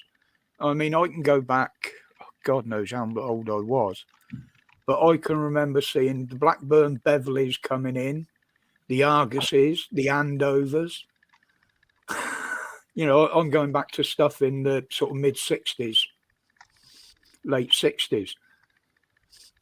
And you just, the Blackburn Beverley was the first heavy RAF transport. Yeah, wasn't it an ugly? Yeah, the Beverley. That's an ugly looking thing, wasn't it? Yeah, with the twin booms out the back. Yeah, just like twin a booms box on it. with Yeah, wings, Beverley. Yeah, Blackburn Beverley. You just like you used to look at it. And think, one, how did it get in the air? And two, God, you're one ugly looking mother. Yeah, because I remember one, we saw the aftermath. We didn't actually see it happen. Rob's just said about the Vulcan and the Victor. Yeah, the V bombers. One of the Arguses, RAF Abingdon, was where the commandos, as they were back then, used to do their practice jumping, parachute jumping. Yeah. And there was one went down the runway with, I think it was 28 commandos on board. Didn't make it off the ground, went through the boundary fence across a field and crashed into 2 of the local cottages, killing everybody on board, all the crew. Luckily enough, there was nobody in the cottages, if I remember rightly. But yeah, we used to see all sorts of things going on there. All sorts of dramas happening. It's like they used to do Westmoreland here. We used to say we get Concorde used to do a flyby and a pass over in a circle, and that was beautiful to watch. And then we used to get the Vulcan bomber when that used to come and do its display. Oh, and when that pilot throttled them engines up, the noise you could feel the ground shake when he throttled up, and it was. I mean, but the V bombers were born out of the Cold War, really. Because the biggest thing they had was such a beautiful sight to see in the sky, and the noise on the throttles. We used to throttle up them 4 Rolls Royces used to throttle up. It was just like. Well, that was what I said before. The Vulcan. Good evening, local. Pardon me. Everybody says about the engine howl, and I've said it before. It wasn't from the engine; it was from the intake. Yeah, it's sucking so much air in. And that's where the noise. It was the design of the intake that causes the roar. Sucking so much air in to power the engines. It's like you think about it as a car engine. When you ain't got a filter on there, you hear the before you hear the engine rev. Yeah. Similar sort of principle. Yeah, but that Vulcan and that Concorde that day when they used to come over to Westmoreland, they used to come right over the top of the house here, literally, and low level as well. I mean, Concorde came over. Yeah. That day she came over, she had landing gear down, and she just came in and I can remember it. Banks and then Delta wings. I went to. Yeah, I mean, I can remember at least 2 air shows at Abingdon that I watched as a child before they brought in the no breaking the sound barrier rule on air displays. Yeah. Good afternoon, I'll be back soon. I just got to do something at home. I'll be back soon. Yeah, no worries, Jack. No worries, mate. Okay, mate. So speak to you guys soon, all right? Yeah, we'll catch you soon. All right, buddy. If you want, you can put me in the back, Roger, just for the time being, all right? Because I'm just leaving my computer for the time being. But you'll know when I come back because I'll be on the screen again. Remove, edit, remove from stream. How do I put you in the back room? I think it's removed from stream. Is it? Is it remove? The Remove, three yeah, little that dots. goes straight into the back room, does it? I think so. Okay, mate, I'll try that. If not, just pop up in the back room again. Okay, speak to you soon. Okay, All right, Jack. buddy. Take care, mate. See you later. Yeah, there he is, still sat in the back room. That's okay. Brilliant. I That's remember another going thing I've to learned today. we went to an air show up in where was it? What air base was it? One of the American Air Force bases years ago, with what Mason Workmen's Club, with the old XRF guys from the club. They organised a day out, and I got to sit in the cockpit of a Lancer bomber. Mm-hmm. The B1. They had one on show. They had it then. I actually got to sit in the cockpit of the Lancer, and I was like, "Oh my god, what a piece of kit!" Well, funny enough, there's a day out, and it was only just before lockdown. Heather took me over to the Air Museum this way, Cosford. Yeah. I knew so much about the aircraft and stuff in there that there were other people that were visiting, were listening to me telling Heather what they were and what they'd done with them. And it was in particular, I was talking to the guy who was doing the Comet exhibition, as it was. And I said, "Oh, this is the Mark II then." He said, "Well, how would you know that?" I said, "Well, it's got the round windows in, not the square ones that caused the crashes." And he said, "Well, I'll let you into a secret." He said, "This is actually a Mark I. We've just put the Mark II windows in for the display." He said, "But you seem to know all about it." I said, "Yeah." Yeah. It's the square windows causing the cracks in the fuselages, and that's why the Comet kept crashing. Yes, Lost Souls. It is. I'd recommend it. I mean, it was brilliant for me because I was interested in literally everything that was there, not just the aircraft, but the visuals, the displays, and shit like that. You know, and yeah, even down to the models and medals and uniforms. Gypsy, if you can pop on camera, mates, and I'll get you to do something to verify it's you. I can't let anybody up that won't show on camera. I'll take you. You can come off a camera before you go up on panel. It'll only be me that sees you, and I know what you look like. So, and your mic's muted as well, by the way. Yeah, I spent. Yeah, Danny, yeah, Fairford, RAF Fairford. I'm sure it's Fairford. Yeah, that's where I bought. And the Americans, they flew the B-52. They done a display with the B-52 bomber. You know, the 8-engine jobby. And I know about down there because, believe it or not, that's where I bought my first American car from, off one of the Americans that was flying back. Yeah, and they've done that B-52 done a flyover. Jesus Christ. Yeah, there's a real bad one on YouTube. Where was it? Washington, I think it was, of a B-52 doing a tight turn, went into a complete tip stall and just plowed straight into the ground. Yeah, it comes straight down, doesn't it? How an experienced pilot flying one of them can put himself in that situation. Well, yeah. Put him to a wing stall, yeah. Yeah, sorry about that, Gypsy, but with everything that goes on the various channels I visit at the moment, it may well be you, but because I can't verify it, sorry, bud, I can't let you on the channel as much as I'd love to. Talking of aircraft, I can hear a Chinook. But that is proper Gypsy's channel, is it, Ollie? All right, and Gypsy, if you want to pop back in there, mate, I do trust Holly, and if she says that's you, then I'm willing to take the risk. I'll just hover over the remove button just in case for a bit. And I know what you sound like, so I will recognise your voice, buddy. I can hear a Chinook. Oh yeah, we've got a Chinook. God bless. Good afternoon, Simon.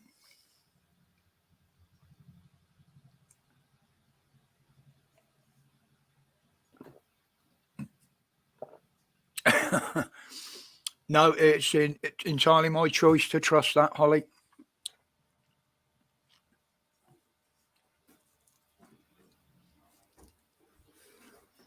There you go. Talking about military aircraft, I could hear something. I thought that's a Chinook, and just looked out the window, and there was a Chinook flying over. Oh, we used to see them all the time at Newquay. They used to fly out of St Morgan with all the bloody SAS hanging off the bottom of them on ropes and drop them off a couple We of used to miles get them because they got a base in Chelmsford in Essex. There's a base there with the Chinooks, and on the Isle of Sheppey, they used to fly across the North Sea, and they used to hover. They used to do night flying exercises, and then Afternoon hover blues. just above the cliffs. Right, amazing sight. Yeah, it's. I mean, yeah. As a kid, as I said, we lived right at the bottom of the runway, so we used to see all sorts flying in. And when they actually stopped a lot of the flying, they went on with the Jaguars, Tornadoes, and they used to test the engines there because it was a service station. So they used to fly the jets in, service them, run the engines up in a test bunker, and then fly them out. Because I remember was it a Tornado? I think it was a Tornado that went down one night on takeoff. We were sat in the back garden, it was dark, and I could hear it sort of bringing the revs up and taking off. And then all of a sudden it went from a roar to a brrr. I said, that's going down. Yeah, And then a few seconds later, you heard the of the Baker seats, and then you heard a boom as it hit the deck. But the pilot had actually stayed with it long enough to steer it away from a housing estate and dump it in the middle of the field. And then we heard all the sirens going off and what have you. I thought, yeah, see, told you, it's gone down. But yeah, 2 or 3 times a year you'd have a major event there. Yeah.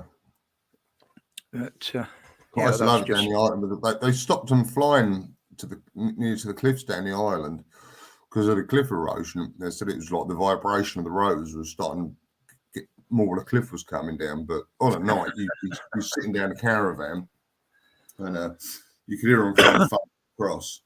And one would have all his lights on. One would be Afternoon, tucked up, Budge. and then you could hear them, and they were just like hovering above the cliffs. Obviously, that they was doing like flying exercises. Yeah. And then they Well, pull we up, had one. and used to pull up. Oh God, what a sight! I haven't got a picture of it on the computer. My flat I had one year down in Cornwall was right out on Pentire Headland by a tea room with a patio by the side. Big garden to it. Now, there was a chap falling in the rocks, fishing. Literally, you had the pub wall, and then it was straight down to the water, basically, but you could walk down the rocks. So he'd fallen in and got banged up on the rocks. So they decided the only way to get him up was the helicopter. So now the helicopter was lower than the patio and the pub garden. That's how far down it was. And everybody was obviously trying to look over the top. And I said, no, you stand right back, stand right back. You do not look over the bloody wall. And then within a couple of minutes, the coppers came up, cleared everybody back. I said, there you go, told you. And they're all, why? You know, we're not in any danger there. I said, well, yeah, you are. I said, because all the air that's being pushed out underneath that helicopter to keep it in the air is being pulled down from above. And if you're in that airstream being pulled down, you're going down with it. And no matter whether you're hanging onto a fucking railing or not.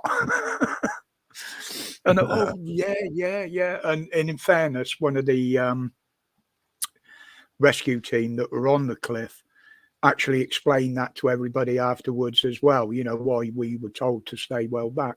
And they're all like, yeah, we know. Because I told them 10 minutes beforehand.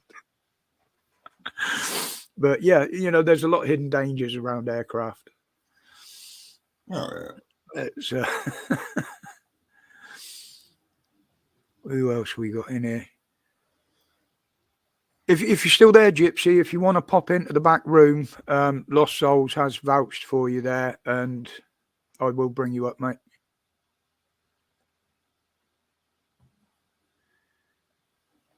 Yeah, sorry, Ben.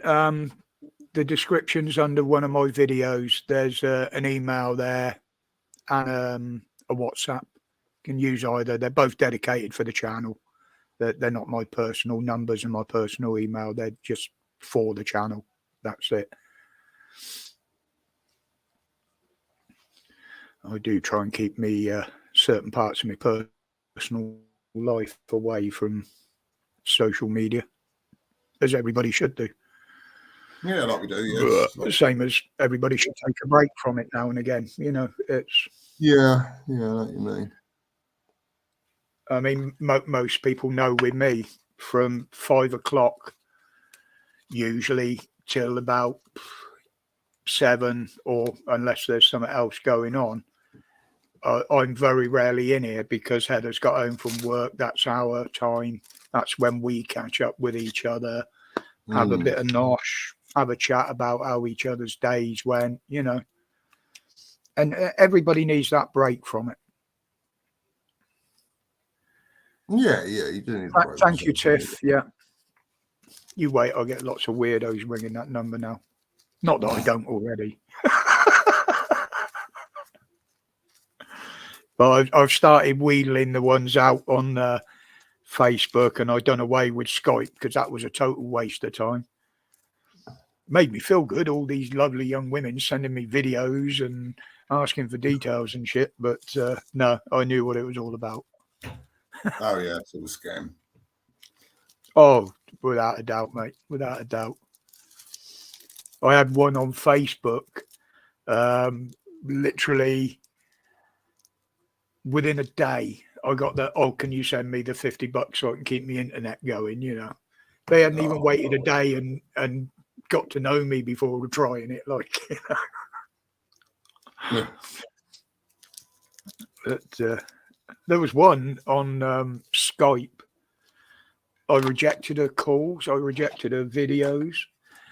3 times on the trot, I rejected a video call from her. It looked like not Asian, but Eastern, shall I say. Yeah. And I'm like, what the fuck do you want to talk to an old man like me for? Sat there in a bikini and what have you. And I'm like, no, bye. And I just got fed up with it. And I turned Skype off. But no, I'm quite new to the internet, really, compared to a lot of people, but I've learned really quickly. Yeah, you do learn.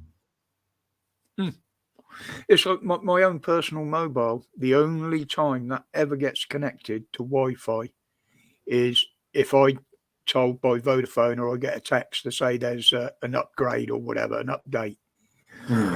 Other than that, it doesn't get put on the internet. I don't get any of these cold calls on it, any adverts or anything like that. All I get is texts, phone calls, messages. It's got WhatsApp on it, but I don't use it on there simply because I don't connect it to the internet. It's, and there are 1 or 2 people out there that are very, very close friends of mine that are in here that have got that number. It's literally for emergencies and stuff. But yeah, I tend to keep that separate from what I do on here. And if anybody rings me on the other one, even that, you know, I'm one of these where, as I've said before, there are people on my channel that will watch my videos but won't comment in public. So I set up the 2 avenues for them to, you know, make their views known or give an opinion just between the 2 of us. Yeah.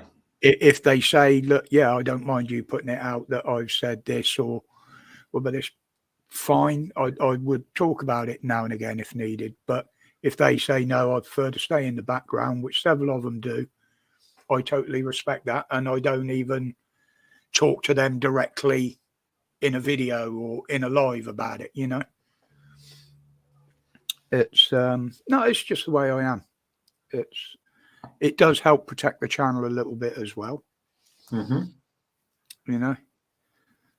But and the other thing I've got to be also aware of is that this time of day, in particular, you've got people like Budge, who's in here. I just saw his name come up.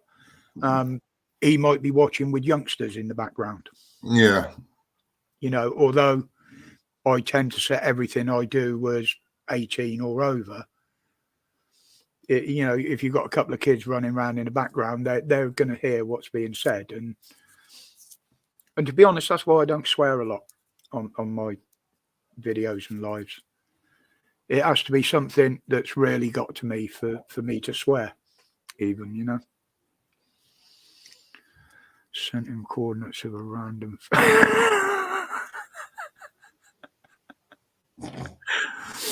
Oh my God, I must keep up with the chat. Oh, I get the same, Roger. I'm the same. When I'm going live, I tend to lose. I tend not to watch the chat. And well, people on the screen. I'm talking. That's why it's weird for me, because I'm looking directly at the camera now, but the StreamYard is over there to my right, and I've got the chat right in front of me. But my biggest issue is if I type anything, I have to look down at the keyboard because my memory just doesn't register where all the letters are. I can type quite quickly, but I have to do it visually. I can't do it by instinct. No, I can't. And I'm a right bugger for pressing the wrong buttons. Like I'll type a long comment and then for some reason I'll hit delete and I've got to do it all again. Oh, tell me about it. I'm useless with IT. Absolutely useless with it. Yeah, it's Murph. But yeah, you're welcome to drop in if you want, buddy. It's not a problem.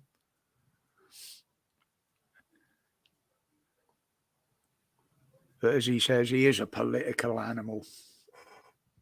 Yeah. He could probably do a damn good stage show, actually, with his views and his humour at times, and a bit like Albie. I mean, he's funny as hell. Oh, Albie, yeah. Sergeant Major Albie, yeah. I mean, the tunnel sniffing. I mean, I was in stitches here over that. Yeah, that's in I tears. really was. Night.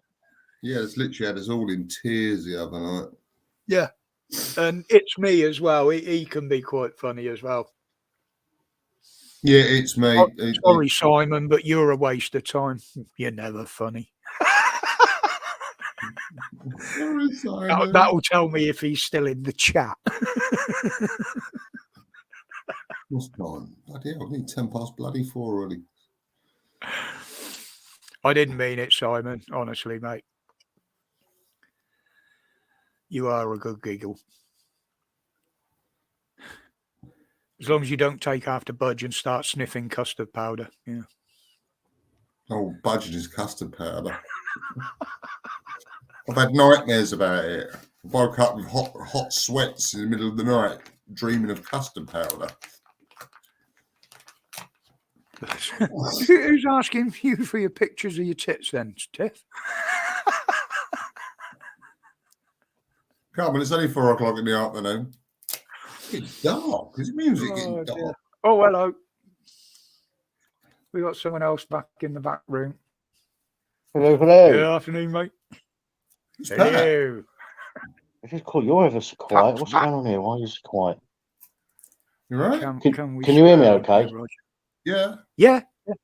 Up to a Okay. point, AMG, but if it's actually being used to be rude to somebody, then no. But if you're using it as part of the humour and we understand the humour, as long as it's not too bad, then go ahead. Very He's strange. just asking. I don't if know you why, can but swear. you're really mute. You're really mute. Not muted, but you're really quiet. Who, me? No, both of you. Right? Volume's It must be fine. my end. Huh. But I've just checked the settings, and I there's nothing in the settings. Can hear you perfect. The stream.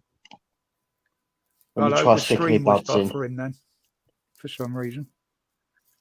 Partygate sent Roger. I said the F word. No, that's all right, AMG. As long as it wasn't being met. Right, I can hear you now. Yeah, Hey, with me, go yeah. see it was you. Can you hear it? Yeah. I've put my buds in and now I can hear you. For some reason, you was up full volume on the phone and I could hardly hear either of you. No, What have I everybody missed? sounded loud. Not a lot. We've just been having a bit of a giggle, talking about aircraft. Fuck me, we can't swear. Shit, I better stop. Yeah, go on, Holly, abuse it.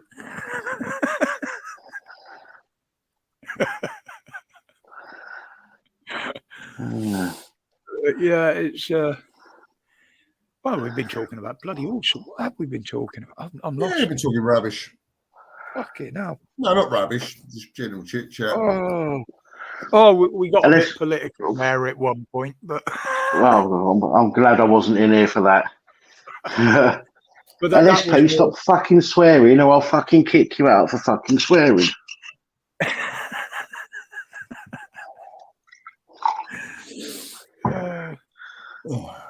yeah, Albie's always funny, Ben. I got into bed last night. I was watching it for about half hour or so. I was commenting a little bit. He's a funny fucker, that geezer. Oh, he's Oh, brilliant. yeah. He's brilliant. And you know, if you look at the state of Spike when he's coming out with something, I thought I was bad having to go out and take a fresh breath each time, but poor old Spike. Yeah, I dropped off last night. I just felt so ill. I just suddenly really come over like feeling. Yeah, I was going to ask how you were, Glyn, because somebody said last night that you'd nipped off because you weren't feeling so well. Oh, I don't know. I was going to say. I don't know. I think I got a dose of the old Fu Manchuri. I think because I've lost my sense. It's probably still the same lost- one. You're just not giving yourself time to recover from it. Yeah, I've lost my sense of taste, and all I can smell is like chlorine, like swimming pool smell. Right. So, I don't know. Well, I've been fighting it for 2 weeks. I've been like it for like 2 weeks, but last night I was sitting it's here not on- whiskey, Rob. Pap doesn't drink whiskey. It's brandy. I was sitting here on the street, and all of a sudden I just felt myself Cognac. myself going, and I thought, right, I need to go to bed. I've got to go. And that's why I just jumped off. fair enough. You got to think of yourself, mate, especially with your mother to think of as well. There, so Yeah, well, I slept through the night and got up this morning, made her breakfast, and then made sure she had that. And then I just took myself back to bed. Got up lunchtime, made lunch, had that, made sure she was right, and I just took myself back to bed. I hadn't been up that long. And then I woke up this evening. I feel a bit better. I don't know what it is. I tried a spoon of that the other night, Ben, and it didn't work.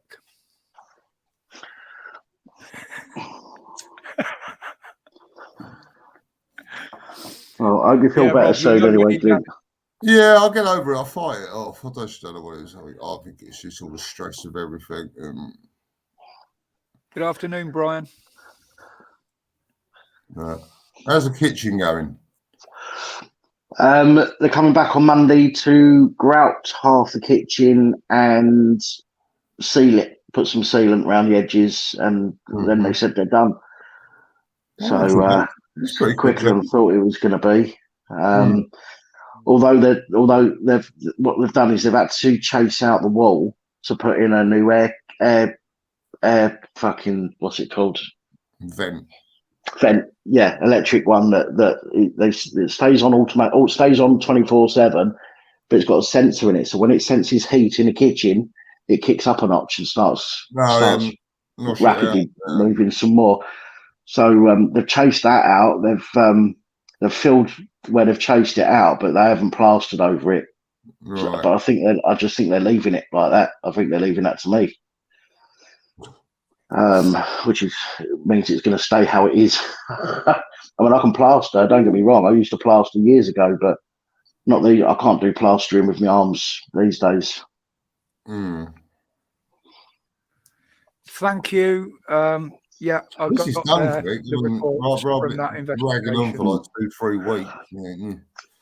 Yeah, I said to him today, I said, I'm fucking chuffed. I said, I'm fucking astonished. He goes, what? I said, how quickly you've gone. He goes, oh, don't fuck about us, mate. I said, was it job and knock, is it, or what? Or, you know, you're obviously not on a day rate to get it done this quick. And it was no. He goes, we're contracted, so you know, quicker we get it done, we still get paid for, you know, the time it's supposed to take us. Yeah, Well, they're fair on enough. they're on price then, not an hourly rate. Yeah. I mean, So well, if they're doing it regular, then yeah, they can do it that way. It's usually they lose out if they come across a problem and it takes longer than they priced up for.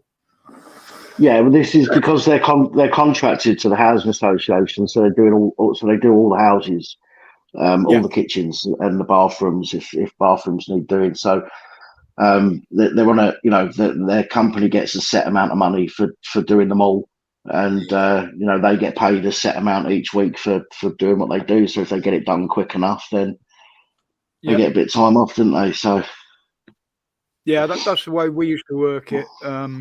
You know, we'd pay the lads if they were if we'd finished the job early. You know, yeah, just to me, they got the job done. Okay, they got it done on time. The job's done to satisfaction. Okay, lads, there was a day tomorrow penciled in to finish it off. It's done. Have the day off. We'll still pay you, you know. yeah. Hang on. Just bringing somebody else in. Good afternoon, Murph.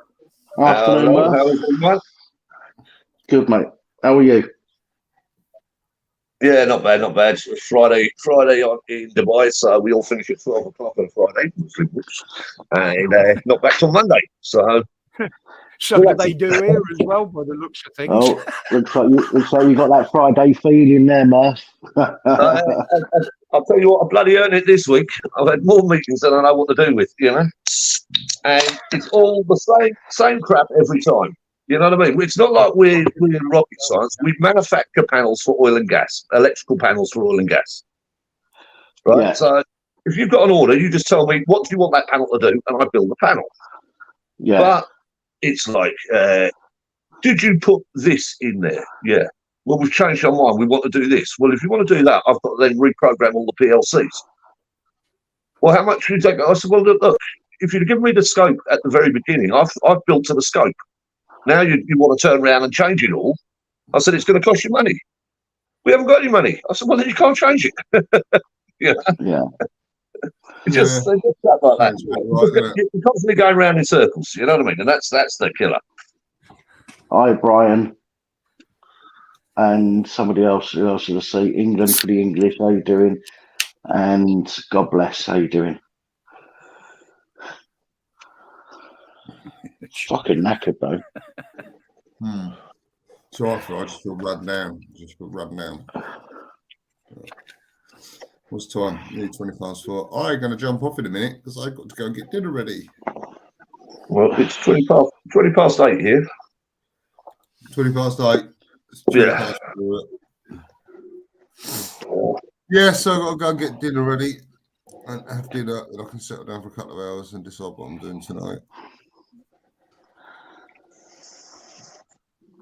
Oh, fucking knackered I am. You off on, are you, Glenn? You said, yeah? Yeah, off in a bit. Yeah, I was going to finish I've my got ciggy. Jack and Paige waiting. See how much the stream can take. It can take up to 10 people, but the bandwidth is the issue. Yeah, I'm on the free one, so I can have 6 people up, I presume, including me. Up to 10, I think. 6, yeah. No, 10's on the paid one. Oh, is it? All right. Okay. Yeah. Yeah, that's the first. And they've just put the price up of that, haven't they, apparently?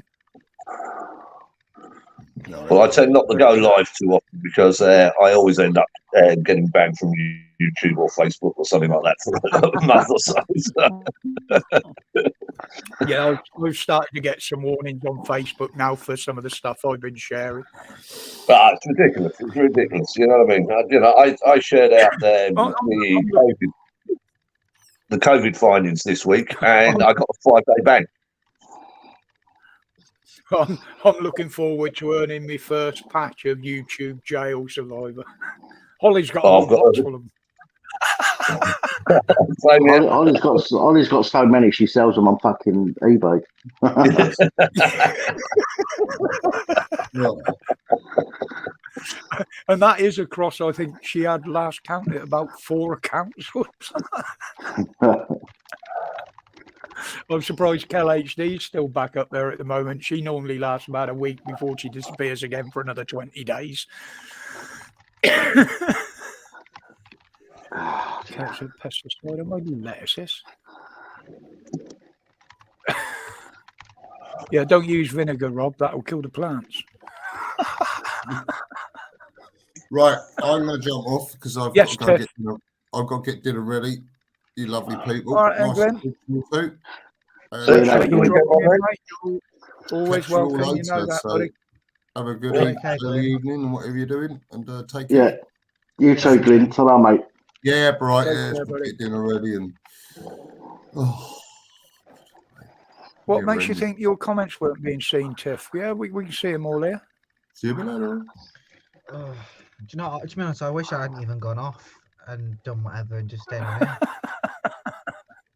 I've got my parents telling me to do Yeah, one thing, and then one can't be asked to go out, go back to the shop and Oh, get pardon something me. because I forgot something, and I've got to be the one to go out and get it.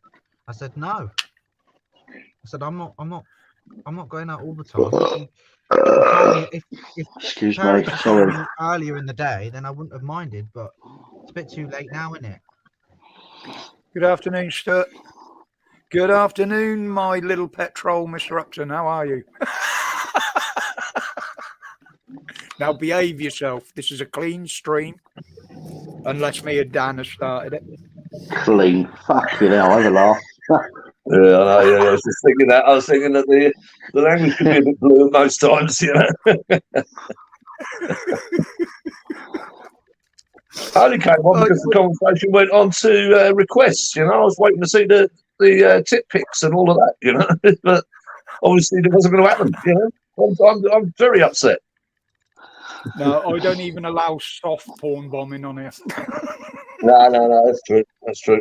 No, well, because I've got paras in the Philippines in my YouTube title, like, I get hit every single day, especially being here in Dubai. And you get it with all the Russian girls here now who've all run away from the war and they're desperate for money. So it's, come and see me, 800 dirham a night. Yeah, right, okay.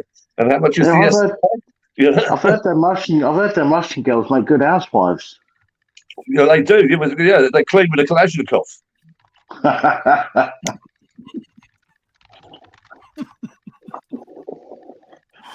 The trouble is, I'll be doing the Crocodile Dundee bit. You know, is it or isn't it? Has it got some or hasn't it? No, that's called the salt and vinegar crisp test. You turn around, eat a bag of salt and vinegar. Don't lick your hands. As you turn around, you touch them. If they scream, you know to run.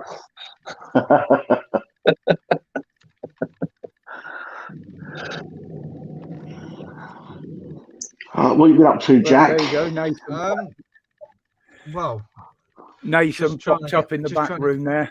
He's not coming in. I've told him I don't want him in here. I'm not Oh, he interested in popped what up he's as got to say. yeah, no. If you see him sneak into the chat, Ollie, just boot him, please. I'm not pissing around. Yeah, he's been given enough warnings as Yeah, that's the end of it, Jack. He tried to get in there. I'm not having him in. Yeah. I don't want him anywhere near the channel. Uh-huh. Careful, Roger. You'll get told off for being abusing your powers. Roger abusing powers. Yeah, you'll be an ugly guy. You'll be an ugly guy, Jack. You know? That should be your new channel name. No, Roger I think abusing most people powers. know my stance on it now. I made my decision and I'm sticking to it. And Yeah. So I just thought I'd let you know that he did try to get in there. He can go off and slag me on other channels tonight if he wants. I don't give a flying fuck. I'll tell you the best part, Roger, right? Is when I banned, you know, he shall not be named version 2.0. Yeah. Had he should not be named version 2.0 not kicked off, not been an idiot, not slagged me off, I'd have given it a couple of weeks and let him back on like I did with Crinkle Yeah. initially. Well, Do you know what I mean? Yeah. That's his choice, isn't it? You know, he wanted So- to cause problems, so that's his own fault, isn't it? Yeah, I just don't want him in here. Yeah, well, the Just way I don't work it, the way that I'm probably a bit of a pragmatist on this, but the way I work it, as soon as you turn a camera on yourself, you are opening yourself up to the trolls. And Oh Yeah. yeah, Yeah, absolutely, absolutely. And so when they start trolling me and things like that, because obviously when I do my videos, I try and make them as ambiguous as possible, but they have a clear message in them. And I still get people messaging me, you this, you that. And I go, yeah, I know, mate, but at least I'm the one going to bed with a woman tonight. What are you doing in your basement? Yeah. It doesn't worry me. Doesn't worry me. No, he just flicked up in there again. No, I just can't be bothered with it. Yeah, I mean, when you've got That's someone who comes up and just wants to be an idiot, then, that's a case you just say, bye-bye. Exactly, and that's the way I do it. That's the way I've always run the channel. I've only ever banned two people. One was a young girl that just wouldn't shut up in the chat, started insulting, so she got booted. Thing is, no one needs drama. Let's be honest, no one needs it. You know, we should all be nice to each other, and and clearly that's not how some people want to be. But anyway, Richard, it's pointless talking about it. I'm not interested, mate. He's not coming in, and that's it. End of. Well, And anybody that continues to go on about it will end up in the same place. yeah. There you go. I have a WhatsApp channel, and I teach English on a Saturday morning, and it's to anyone around the world. So I get people in from Afghanistan, I get everyone all over the world. And one day, the host put me into a London group. So this was a London group down in Bethnal. Bethnal. And I was in the back room, and I was listening to what they were saying, and they were all young black kids or Asian kids, and they were turning around, and I could hear what they were saying. I was in a supermarket today, and someone looked at me wrong. And I'm like, what's this going on? So I just went on anyway. I went on to the chat, and I was talking to them, and I was saying, how you find in the UK, and what's the English? Oh, we find the UK useless. And the next minute I get these guys, oh, you're a paedophile, and you're this, and you're that, and you're that. And I say, look, you're turning around, and I've come in here to teach. I haven't come in here to be insulted. But I mean, why are you suddenly doing that? Well, you're white.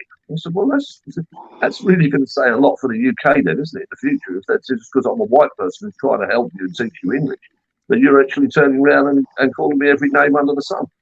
And I got so many trolls off of that. I got threats of my life, got everything. And I just turned around and I said, you haven't appreciated the level of opportunity that's been given to you. And all you're looking for now is to rely back on and trying to find excuses not to do things. So you turn around and spend time with yourselves and look at what the opportunities are afforded to you and avoid all of the crap and the negativity. You can get places. Well, no, wouldn't accept it. Wouldn't accept it at all. But ban them, But I speak to a kid in Afghanistan, and I teach a girls' class in Afghanistan, and they are so bloody grateful to have an hour of just English conversation and chatting so they can improve their English. Whereas, you get kids in the UK who just don't appreciate what they've got.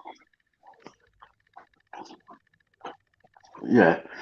Let me just say, with regards to Richard, no offence, mate. I mean, you came in here initially, not just here, but in other chats. And to be fair, you've annoyed a few people over the time that you've been on here. But you do generally, once you're told, you might try and push it one more time. But when you're told, and that people mean it, you wind it in. Okay, and that's why he knows when he's been told by me if he don't stop. Well, that's why he's only ever been timed out a few times. Do you know what I mean? Yeah. Because he generally does reel it in and behave himself. It's just a shame that there's a lot of other people out there that that don't, and they will carry on, and they'll push and they'll push and they'll push. And as mods, as Tiffany was saying, we try and give people the benefit of doubt as much as possible, but there is a limit to everything, and unfortunately, some people will end up crossing that limit. Yeah. Afternoon, Simon. Hello, Si. I'm just jumping in for a couple of minutes. Got things to do. But Murph, you say you teach students in Afghanistan? Yes, I do. Yeah. I've got it's a little WhatsApp group that I've got. No, my curiosity on that is as well. Do you get to talk to them about their lives over there much? Yes, I do. Yeah. It's the class that I do on a Saturday morning is a English conversation class. It's not structured in lessons or anything else like that. So I talk to all of the students, and my job is to get them talking. And yeah, it's and I mean I've actually got two groups. One of them I teach the students, and the other one I teach the teachers. And I've got Afghan teachers, I've got Afghan students, and it's amazing how much they're like sponges. They just want to learn so badly, Yeah. So did they talk about their life over there since the occupation of US forces and that have left? Yeah. I'm asking this is because I like to not listen to the news and look around myself. You get YouTubers, people. There's even tourists going to Afghanistan, British ones, American, well, not so much American, I don't think, and it seems like the land of plenty, the markets, loads of good food, and we're being told it's all starvation, there's no food there. And it's No. Look, you can get tomatoes. All right. The thing with the Taliban and the way they're working at the moment is, and they've stepped back, they've pulled right back at the moment. But I mean, from my understanding, and I speak to both men and women in Afghan, and it's a case that they are trying the very best to live a life that is normal. Yes, that's what I think. And but yes, the Taliban are coming out with rules that are archaic and are bad. But like I say, I teach a group of Afghan girls, and they are so much fun. They're like any other kid. You understand? It's this whole process of what's happened in the past is about building and making sure that we've got a future there. And it's just. The way I look at it, because I'm ex-military as well, I turn around and I try, and we call it in the military, we call it the Hearts and Minds campaign. And it's about that you don't shoot them, you try and win them over. And this is what I do when I'm teaching. I try and teach the kids and explain to them, and they ask me what the UK is like and what Dubai is like, because Dubai being a Muslim country as well, if they're interested in that. And, it is a day-to-day thing. But and when they're all, because again, I have to have the same rule that Roger has, that you've got to be on screen. I can't have you on if you're not on screen. So as soon as they come on, they've got to turn their screen on, even if it's only for a minute. And then you actually see where they live and what they do. They sit down with the family and they'll eat dinner, and the fathers and the parents and the grandmother and the aunt are all there. And it's a very normal life, but it's not a Western life. No, it's not in a Western country. Exactly. You've got to expect. I mean, it's like baked beans on toast every day. Would be a bit boring, You've got a bit of variety of different people, different cultures. That's what makes life interesting. And so you let them get on with their thing, and we want them to let us get on with our thing. But so the education side of things over there. They have to do it in secret, because apparently it's all banned, isn't it? They have to do it in secret, and one of my teachers at students, his sister was teaching the girls, and the Taliban came up and warned her to stop. Yeah. Right. It's not. There's no summary execution or anything like that. I mean, it's not as bad as it's painted. They just they rolled up one day, knocked on the door, and said, "Stop this now." Okay. But they do have a glasgow cup in their hands when they're telling you. It's not. But what about their lifestyles over there? Not living in fear. I think the only thing they have to fear really over there is the ISIS. Yeah, Right. but their lives are very simple, and they do get left alone to a large part of the degree. So they Are they do, happy you know. else. You know, they got they go out and do their things, and are they happy or not? Do you know what I mean? You know. Yeah, well, yes, of course. I mean, you know, the key thing is that they don't go to McDonald's. They, you know, the culture in Afghan is that the whole family sits down together, and they all sit around on the floor and they eat their food together as a community group. So, but they all have phones with the latest cameras, with the latest that. They've got access to the internet. They're not, you know, it's not like North Korea or China in a lot of the places. Exactly. You know. Would you agree then that we had to take, well, it's 40,000 refugees over here, Afghanis? I don't think it's that much of a bad country. Look, I mean, I know of Afghan interpreters who've actually gone back to Afghan, have left the UK to go back to Afghan. Yeah. Because they could not assimilate. Or because things weren't so bad really over there. Exactly. Yeah. Well, I think the biggest complaint that I was getting was how bloody cold it was in the UK. Yeah. You know. Good. I'm glad you came on this channel. It's nice to have somebody who's had direct contact with someone like that to get the backstory to it and what's really going on. Because obviously we can't trust the media. We get bullshitted left, right, and centre. This is what I said on my last live, Simon. Murph is a brilliant source of information. On my side of it, I mean, that's probably why I am so political and why I think that the governments are the most lying, whoring bastards in the world, is because I do actually put myself out there and I go and see what's going on. You know? You only get lied to by the media if you fucking listen to them in the first place. Yeah, but you get lied to by the media, but you also then get censored if you want to talk about it, like here. So yeah.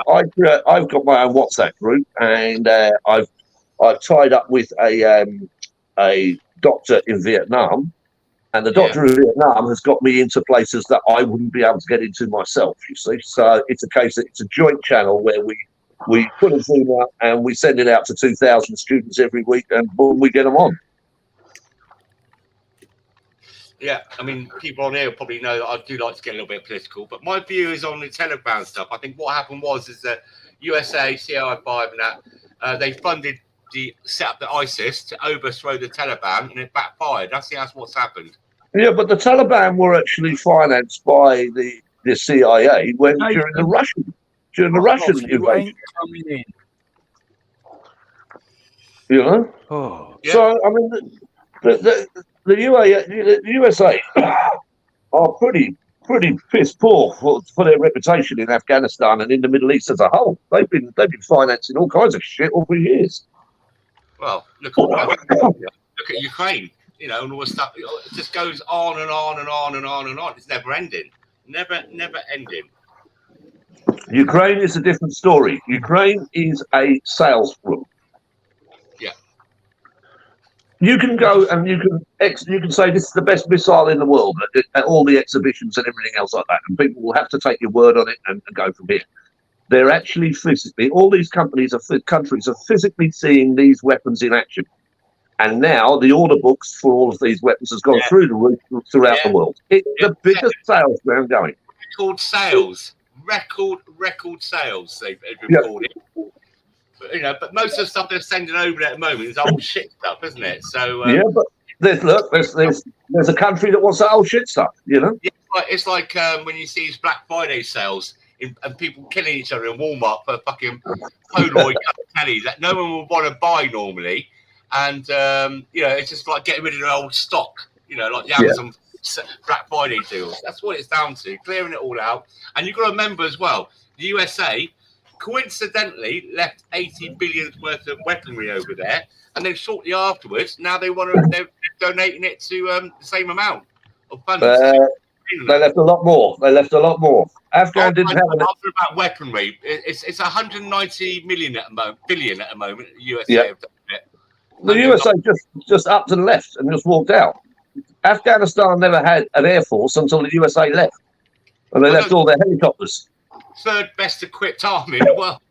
Yeah, you know.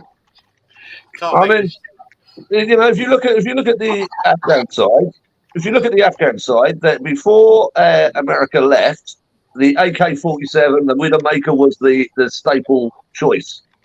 They learned all the battle tactics off the Americans, so they learned how to hit hard and hit quick and come out and loot that. So that's where the Toyota's sales are through the roof for those L80s, the pickup truck.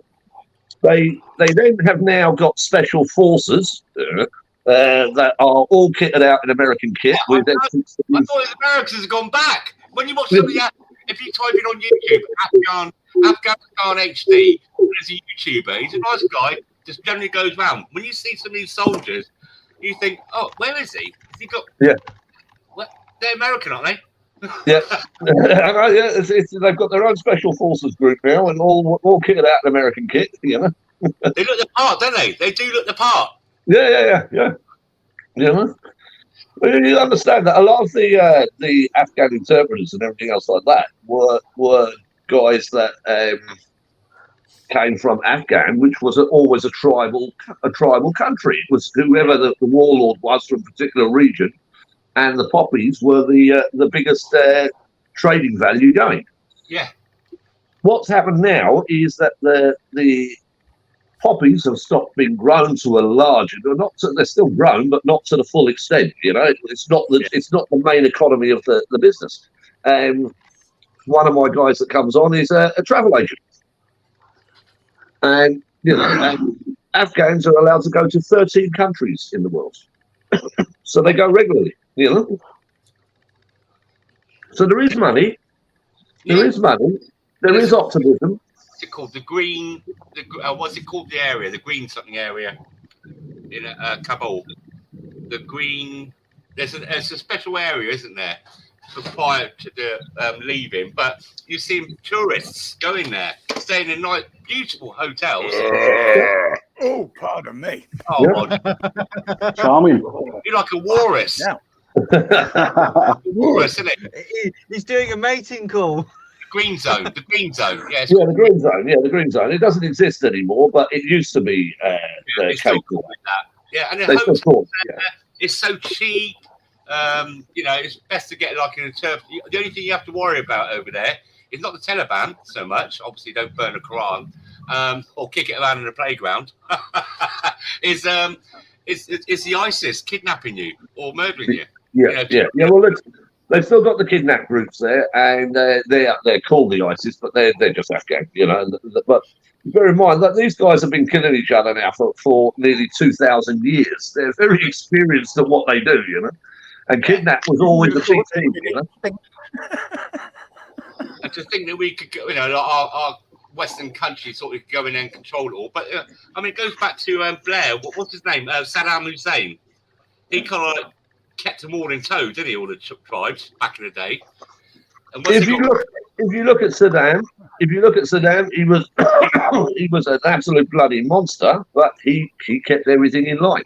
Exactly. Yeah, he kept. Yeah, he kept. The Shah of Iraq. The Shah of Iraq. Iraq used to be the playground of the West. Everyone used to go there and enjoy the time. Iraq is a beautiful country. Well, my role is the Middle East. So I go to Kuwait, I go to Oman, I go to Saudi, another beautiful place. You know, you can see so much in Saudi Arabia. You're walking along in the desert or something, and you see fossils because it used to be under the sea. Yeah. Who's drinking alcohol at this time of afternoon? No, don't encourage me. You 8:45. I'm in Dubai. Oh shit! Sorry. I don't know what you mean, Simon. Don't know what you mean, Simon. Yeah, I can't believe you're drinking. I did put a comment in earlier on. I hope that's just Coke. Yeah, just Coke. Just Coca-Cola. Always remember, it's 5 o'clock summer in the bush. Yeah, true.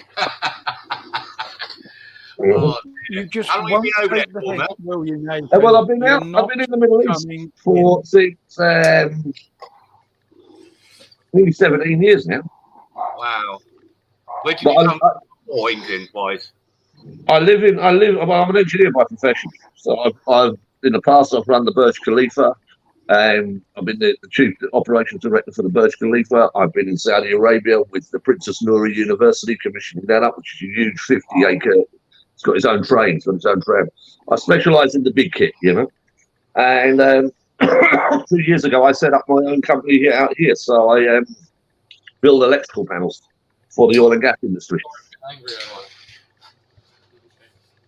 Because I got offered a job about 15 years ago. My mate was he's a bodyguard to the royal family to Dubai. He's ex-SBS.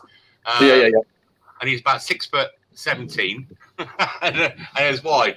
And he said, what job did he offer you? Polishing their boots? No, just doing IT security and stuff over there. And he said, I'd get a house, you get all this, you get a bodyguard, you know, all this kind of stuff. I just thought it's too much of a risk. It is in that particular line. I mean, I know now that the Sabre Watch are doing the security of the king and the princes, and their team are flown in by helicopter every day and flown out every evening by helicopter. Yeah. They don't even use roads anymore. Oh, really? Yeah. So everything is by helicopter, in and out. You know? I was a little bit tempted because he showed me all the weapons he's got over there, and I thought, oh. Yeah. And they get some proper stuff. But having said that, the UAE is one of the safest countries in the world. He said to me, you could have your own Glock as well, because I know you like Glocks. I see what I do. He goes, yeah, you could. Oh, really? Yeah. But then again, you might be making yourself a target. Look, anyone can make themselves a target by putting themselves in the way.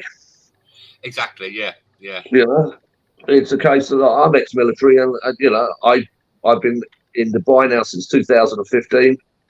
I try and avoid the expats because most of them are pretty fucking arseholes, you know.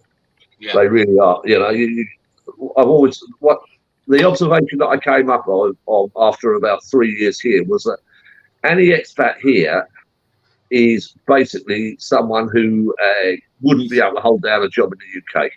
They're all in finance. They're all in this. They're all wheeling and dealing and dodgy because there's no financial regulation here, you see. So it's all the skinny trouser brigade, no socks, you know. It's I just go, oh no, please, no. But I've got good mates. I've got good mates, all ex-military. I'm part of the the British Legion here, unofficial British Legion. You know, just we call it pop down the Legion. It's basically go and drink a lot of beer and have some fun. And there's a lot of military boys here who are good lads. You know. Is it how much is like booze there? Because it's is it more expensive because it's like a bit of a hush thing or what? Or... No. They've actually just reduced all the tax on the booze, so they've taken nearly 30 dirham off the price. I mean, I pay 30 dirham a. Okay, now what is that in pounds? I forgot because my home now is the Philippines. You know, so it's high. It's expensive. It's about £6 a pint. You know, not far off from the pubs. Or is that what in a pub? You know, like a bar to get it. Yeah. If I go to the Irish Village, which is just up the road here, a pint of Magners costs me 35. Hang on a second, I've just got to get his call. Hang on a second.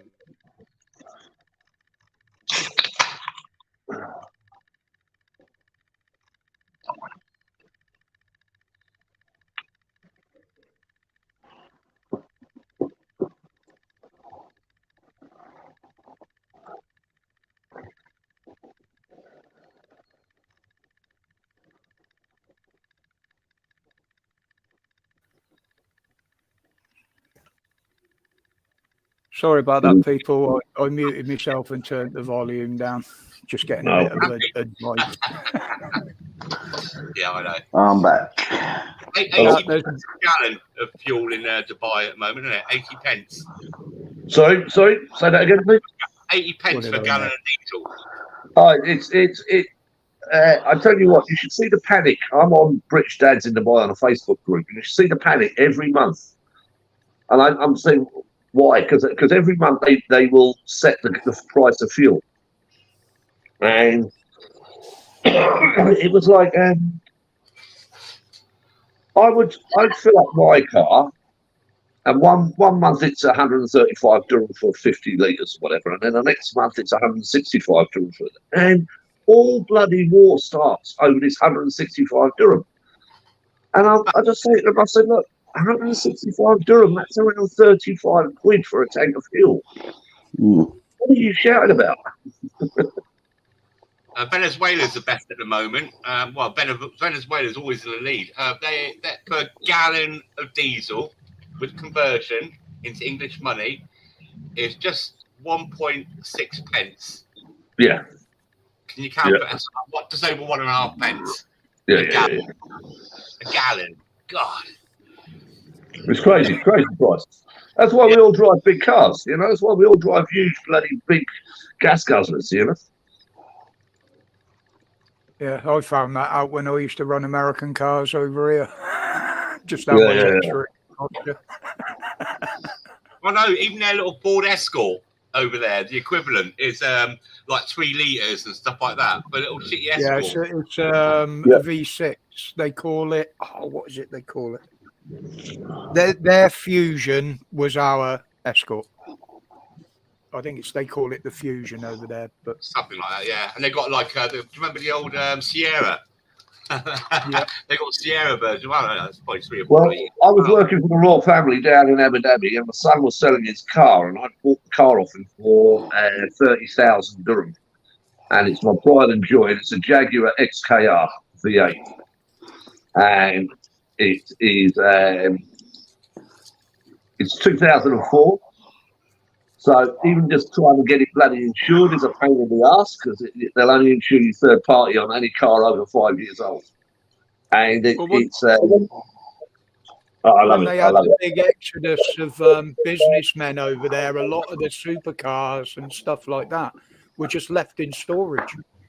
They didn't even live in storage. They just pulled up to the airport in Kuwait. They just pulled up to the airport and left the cars and walked out. Yeah, they show pictures, don't they, in these, but they're all dusty. They've been there for like 15 years or so, you know, top of the range cars. You regularly see it. You regularly see it as you're walking around Dubai. You regularly see it where the car is just a beautiful car covered in dust. That's because they've all got and brought fucking Lamborghinis and Bugattis. That's the ones they leave lying around. No, I know a lot of the royal family kids, and their tricks are that they go out, buy the car, break every law going on speed and on donuts and on everything else like that. And before they get what we call on the licenses, you've got black points. Before you get to 10 black points, they'll sell the car and go out and buy another one. Yeah. There was a lot of them got dumped as well when they bought in. I can't remember. I think it was some sort of tax on these supercars that people were bringing in. And well, we're tax free here. Indigenous or something. Yeah, we're tax free here. So I mean, you know, we've got VAT, but we don't have any tax. Yeah, I've read something about it somewhere. You know, it's. No, the prices are higher. The prices are higher. I mean, I would agree with that. I mean, you know, everything costs in Dubai. It's one of the most expensive cities but vehicles, electrics, things like that is one of those. You'd pay a lot more here than you would in around the world, because everything is flown in or shipped in. Yeah. You know, they produce very little. It's like Iceland, isn't it? A lot of stuff there's shipped in, and Alaska as well. Yeah, Alaska and all of that. Yeah, so because it's so much is desert, if you want to eat goat, if you want to eat camel, loads of it, you know. But if you want to bake the sani, it's a pain in the arse and very expensive. Yeah. I'll just mute myself, Rog. I've got to make a call. Well, if you get a rush on the panel, then kick me. All right, mate, no worries. Well, I might kick you anyway. I might be an asshole. Well,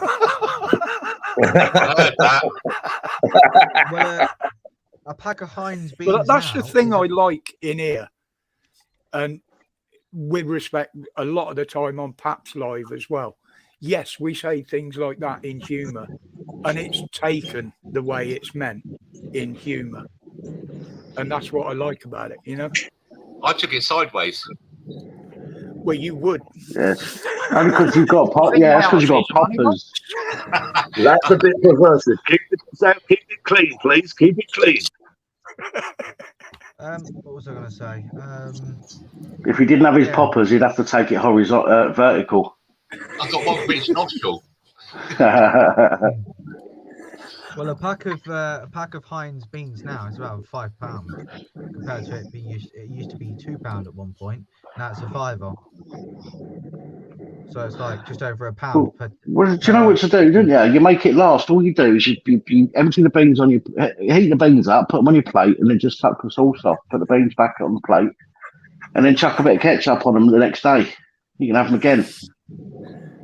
I saw a thing on here the other day. Somebody opened a tin and he said, if you want to know what Aldi beans and sausages are like, you get 8 sausages and there's exactly 362 beans and he had them all lined up. He said, right, so I get so many Mondays, so many Tuesdays.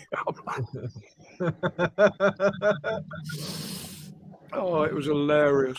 Oh, that must be allowed. Imagine having. Yeah, Jack, your volume is very low there, mate. Okay, hold on. Is that better? I can hear somebody doing heavy breathing in the background. Is that better?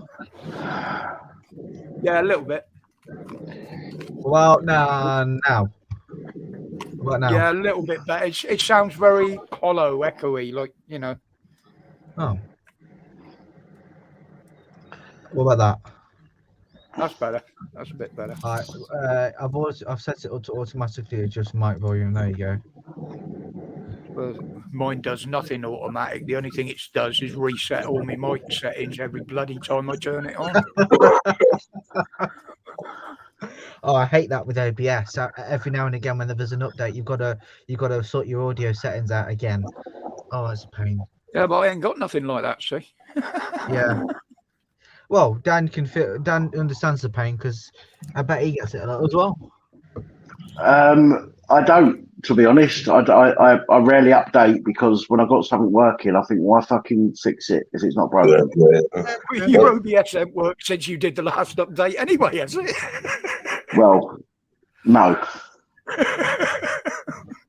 Well, I tried to change my channel around the other day, and what I did was I got the camera out, got set up the wireless mic, did everything. And I thought a little walk around Dubai while I talk about British political systems so that everyone can call me a hypocrite, you see.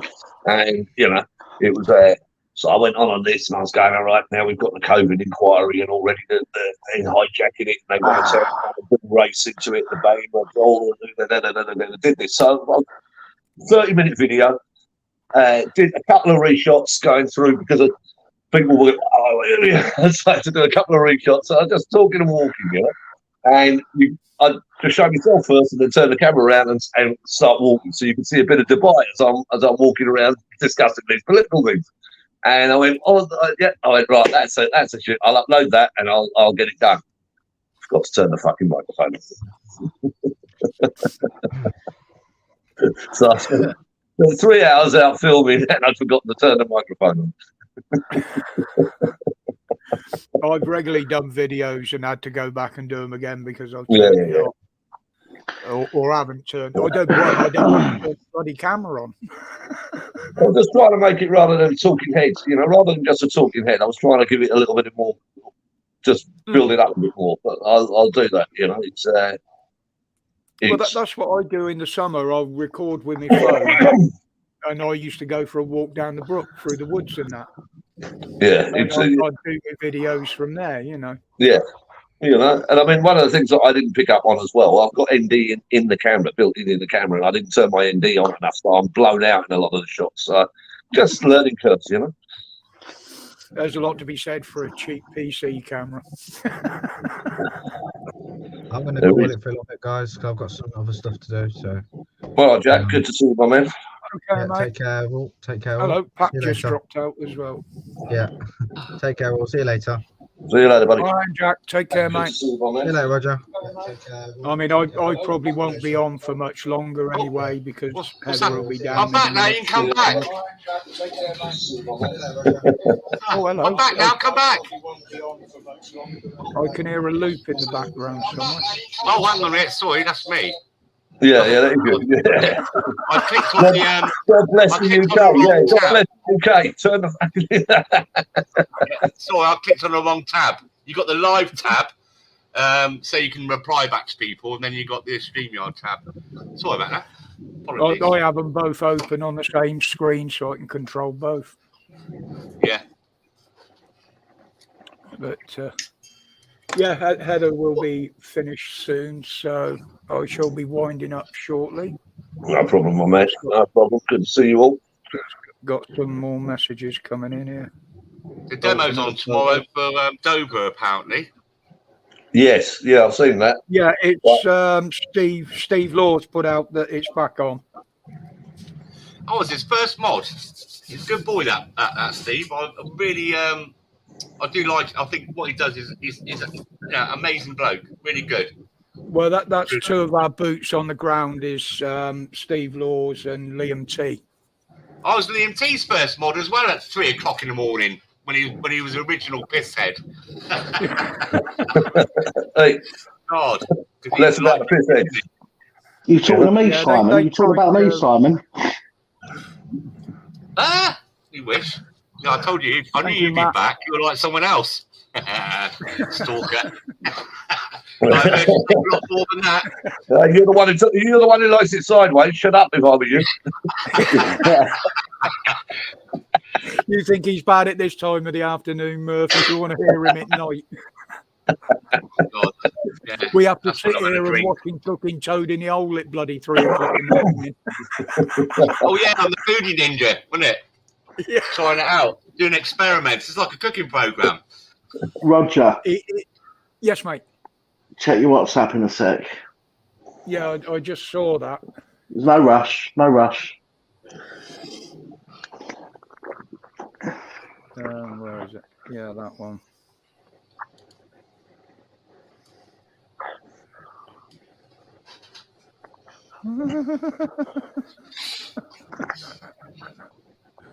Well, that's why I asked the question I did earlier, because that just makes things a whole lot easier.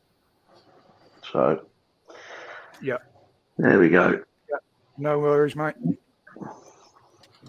Sorry, guys, there's a bit of private business going on there. How Right, much your were you going channel. to pay for now? Not that private.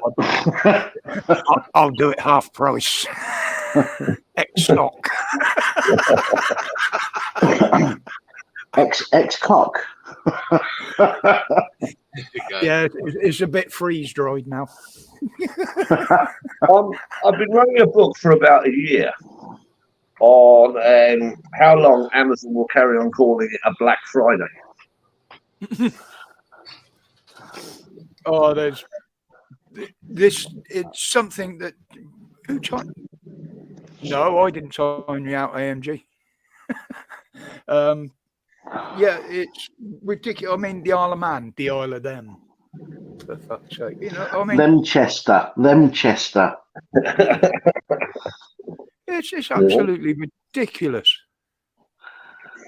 And I saw the London Mayor today landing himself in jail by just turning around at anyone who objects to the new ULEZ charge is right wing.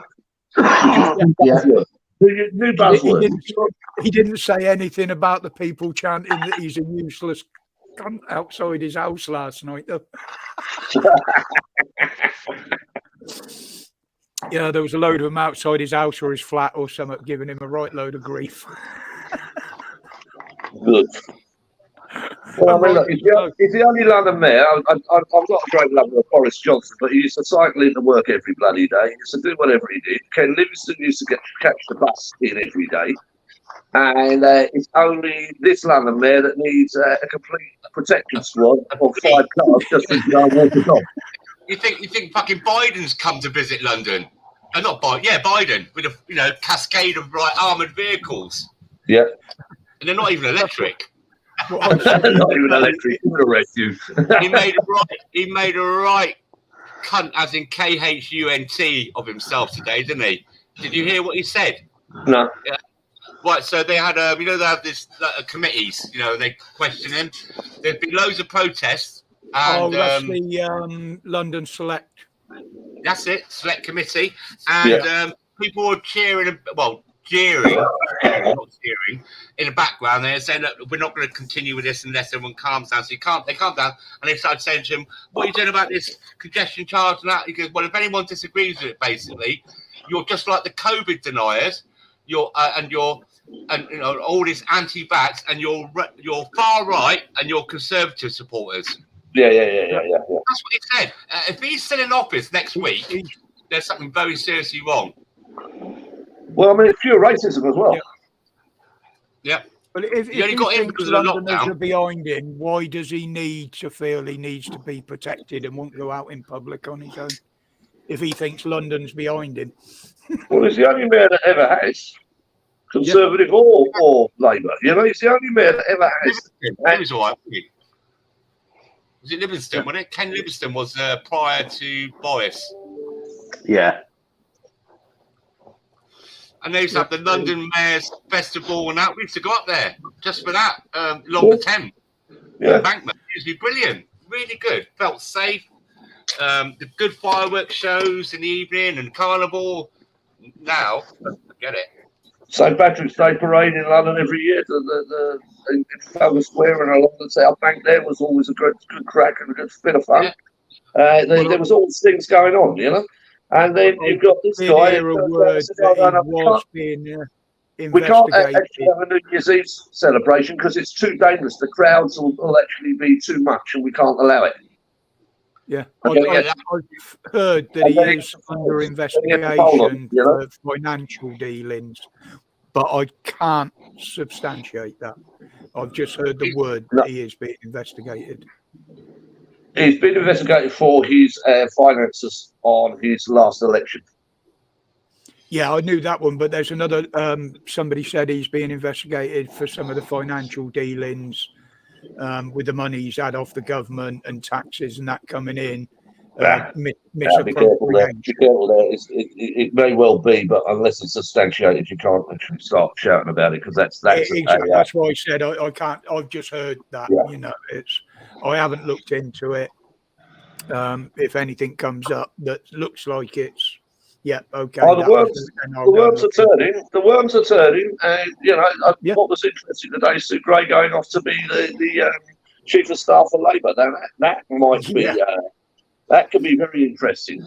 Considering she was the head of all the inquiries and supposed to have been impartial. Now they're desperate to ban her. You know, she's actually a very good, upright, standing woman. You know, she's a good lady. And because they're so worried about the skeletons in the closet, now they're turning out she's the biggest whore in town. You know what I mean? And that's disgraceful. Yeah. I mean, this investigation, or inquiry, as they're calling it, that's going on now, it's going to expose a lot of things and a lot of people, but it's only going to expose the ones they want to expose. Look, it's Tony Blair set all of this in process when he was in power, and this is where mass immigration came on. You're not going to get a white mayor of London ever again. You're unlikely to get a Christian mayor of London ever again. Yep. All right. The police force has been so devalued at the Met Police and across the police force that because they're so desperate to get ethnic minorities in, they don't even worry about if you've got a GSE. Well, I'll tell you what, I shared something on my Twitter yesterday. Essex Police, where I come from, they posted on their Twitter, if you're from, our goal is to be the first force in the country to be 50% BAME, right? Oh, however, they are now saying that you can submit your application now, and you don't need a CV. Without an interview as well, isn't it? You don't need a fucking CV. I mean, what the fuck? Surely a CV shows whether you can spell and write and understand fucking English. Look, I know what they're doing. They're going along the military lines. Look, the military lines, we don't need a CV. We give you a test when you first join, and we see how you are, and then we'll mould you into what we need to be. And they're turning around and they're using that model, but it's the wrong model. Yeah. Right? Last name Graham, you just If came you've had in a before little we nick start to along shut the down. line, you've had a little doobie, or you've got into a fight somewhere and you've had a caution or anything, you can still join the British Army. Mm-hmm. Well, now they're taking the same model for the police, Yeah. and with all due respect, the British Army is there as cannon fodder. Still has the 1914 over the trenches view of fighting, you know. Yeah. So, but as soon as you devalue the police force, you actually turn around and make it something that is not edible for the people of the country. And the trust in the police now is so minimal. So all they're bringing them in for is basically to curtail when the Civil War fucking starts. You know what I mean? Yeah. It's, I don't know the reasoning behind it. Down in Portsmouth this week, I guarantee you will be heavy-handed and everyone will be battered and it'll turn into shit. Rather than just a very simple protest where it's done. If you look up in Liverpool, there were women and children complaining about their safety in their city. And these idiots came in and started throwing petrol bombs and burning a bloody police vehicle and doing all of that. Suddenly it's all the far right. So if you don't see the narrative that is happening now, that we are all far right because we're complaining. Well, Because we have concerns. Because we are saying, hang on a minute, my daughter has to walk to school. I can't walk into school anymore.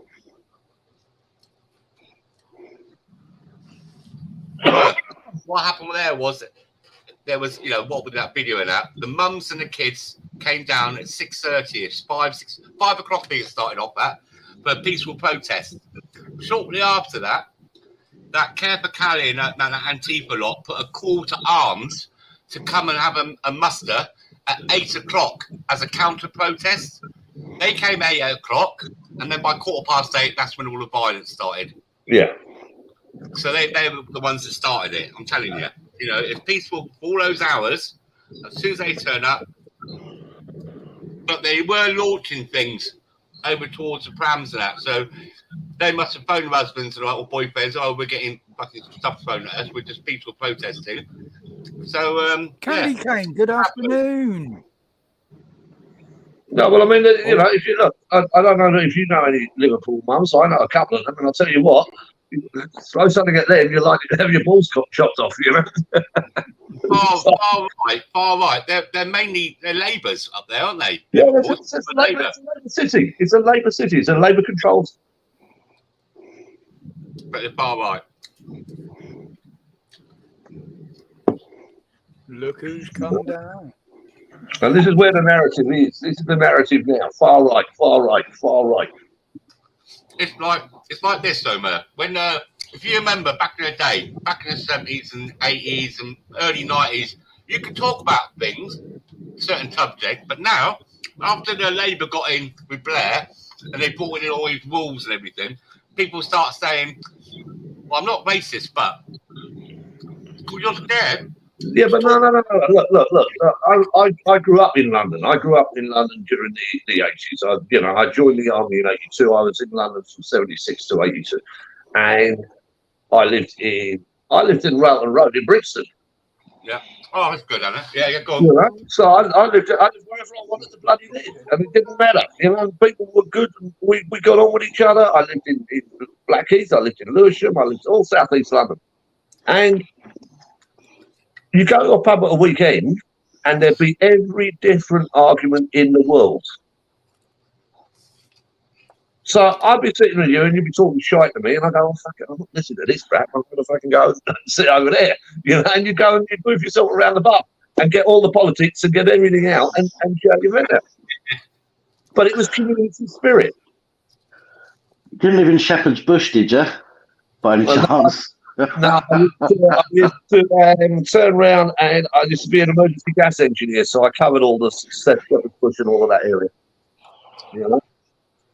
I was Croydon, and I used to go down to. I used to live in Croydon, and I used to go down to Brixton as well. This girl I was seeing down there, her house backed onto the prison, you know, the wall, and I used to walk around the front line with her, and I don't have any problems. I've never had any problems. That's in the 80s.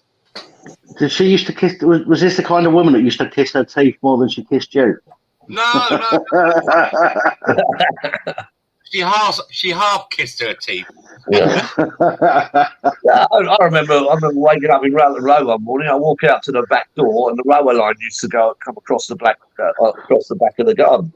And early morning, it's about 6 a.m. and I've got my cup of coffee in my hand. I'm scratching my left nut, and the next minute this train pulls up, and the door's just open, and all of these coppers come flying out and jumping in through the gardens and everything. And this boy comes running at me with a truncheon. I said, I opened the fucking door and go on. Don't fucking hit me, for fuck's sake. And one guy came up to me and he went, "Why'd you open the door?"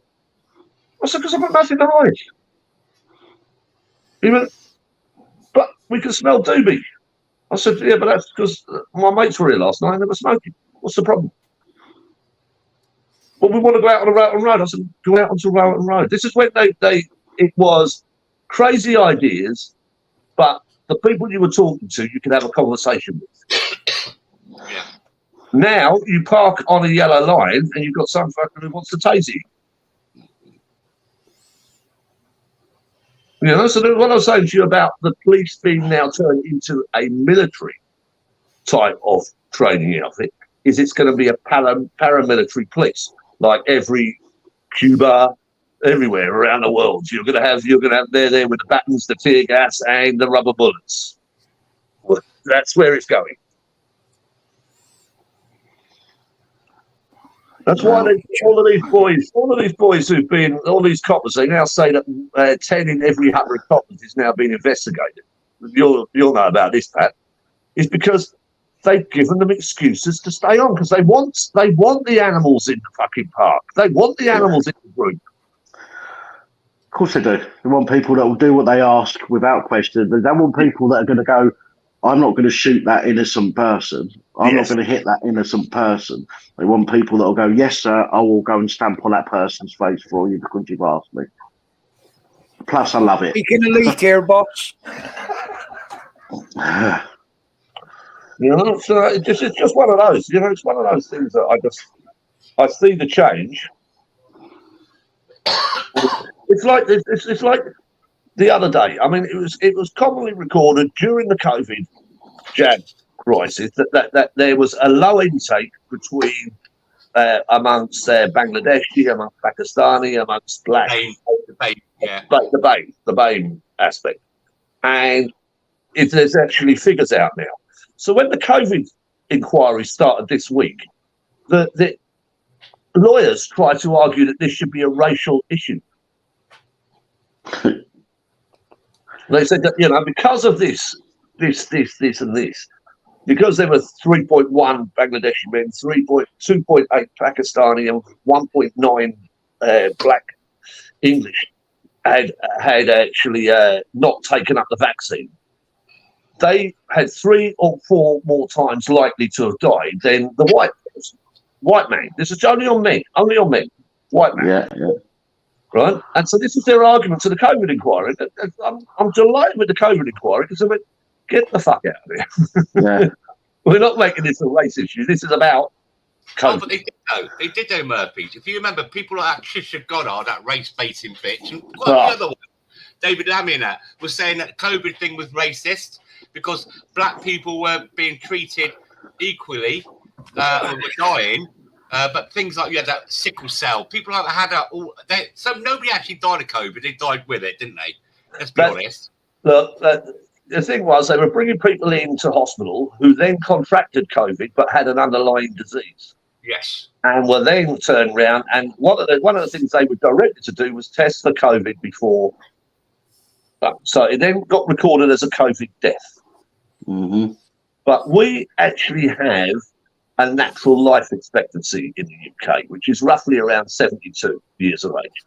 And they didn't record people with hereditary diseases, with chronic disease, with anything else, who were, because of lack of care, because everything was on lockdown, succumb to their illness. You know, it's like this bullshit that was put out by Hancock that we can only test the people coming from hospital, going into a care home. What does a care worker do every day? They administer tablets. They administer insulin injections. They're like mini fucking doctors. Mm-hmm. Do you not think they were trained enough to do a COVID test before they came in, but they were never told to do it? They Well, weren't given the facilities to do it in the equipment in a lot of cases. The key thing is they had the facilities. They were setting up parks all over the bloody place. They had enough facilities to test you in the bloody street. They had enough facilities to do this, but they didn't have enough facilities to give it to the care homes. We had one, literally, I can see it, and I did post some pictures of it from my bedroom window. And I used to walk past it every day during lockdown. There was never a queue there. You might see the odd one or two go in. Well, originally you had to make an appointment, but they had so many left over where people didn't turn up. It was giving them away, wasn't it? Because remember, it's like a lottery. Who can get theirs first? But it's all bullshit. Absolutely all bullshit. Well, they're looking into withdrawing it all permanently soon. From what Guys, sorry guys, I'm gonna jump off for a bit. All right, I've got a couple of bits I need to get done. So No worries, Pat. I will catch you all later on anyway, no doubt. All right, have a good one, buddy. if I don't see you before, I'll see you Sunday night on the live, mate. Yes, mate, no worries. Everyone in the chat, catch you later, and I'm gone. All right, good. Take Thank care, you, buddy.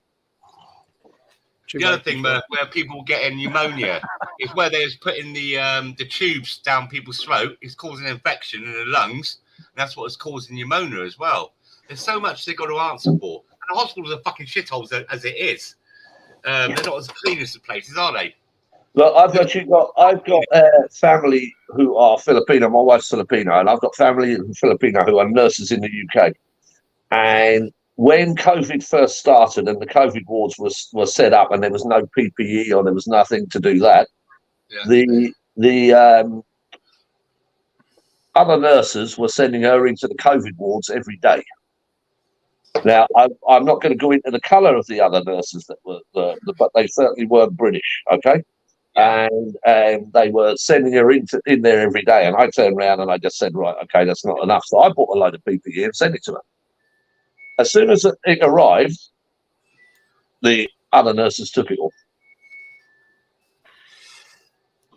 It was just headless chickens up there. When I went up there for an appointment for something, I can't remember what it was, arthritis appointment. I've got to the third floor and I went into the waiting room, and then all these blokes came in their like hospital gowns and stuff like that. And obviously, patients there staying there, and then the woman came in with food for them. And they had to sit, and it was like an air of tension that any moment, there's probably about 12, 14 blokes in there, it's going to kick off.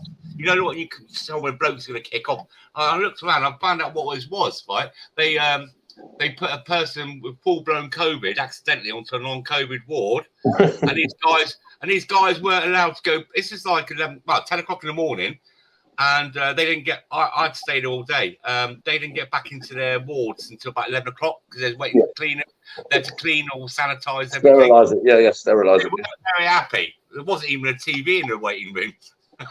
Well, this is where I had first-hand knowledge, Simon, because at the time of the lockdowns, our neighbour, nice young lady, was actually a nurse at our local hospital, and Heather's daughter is a funeral director.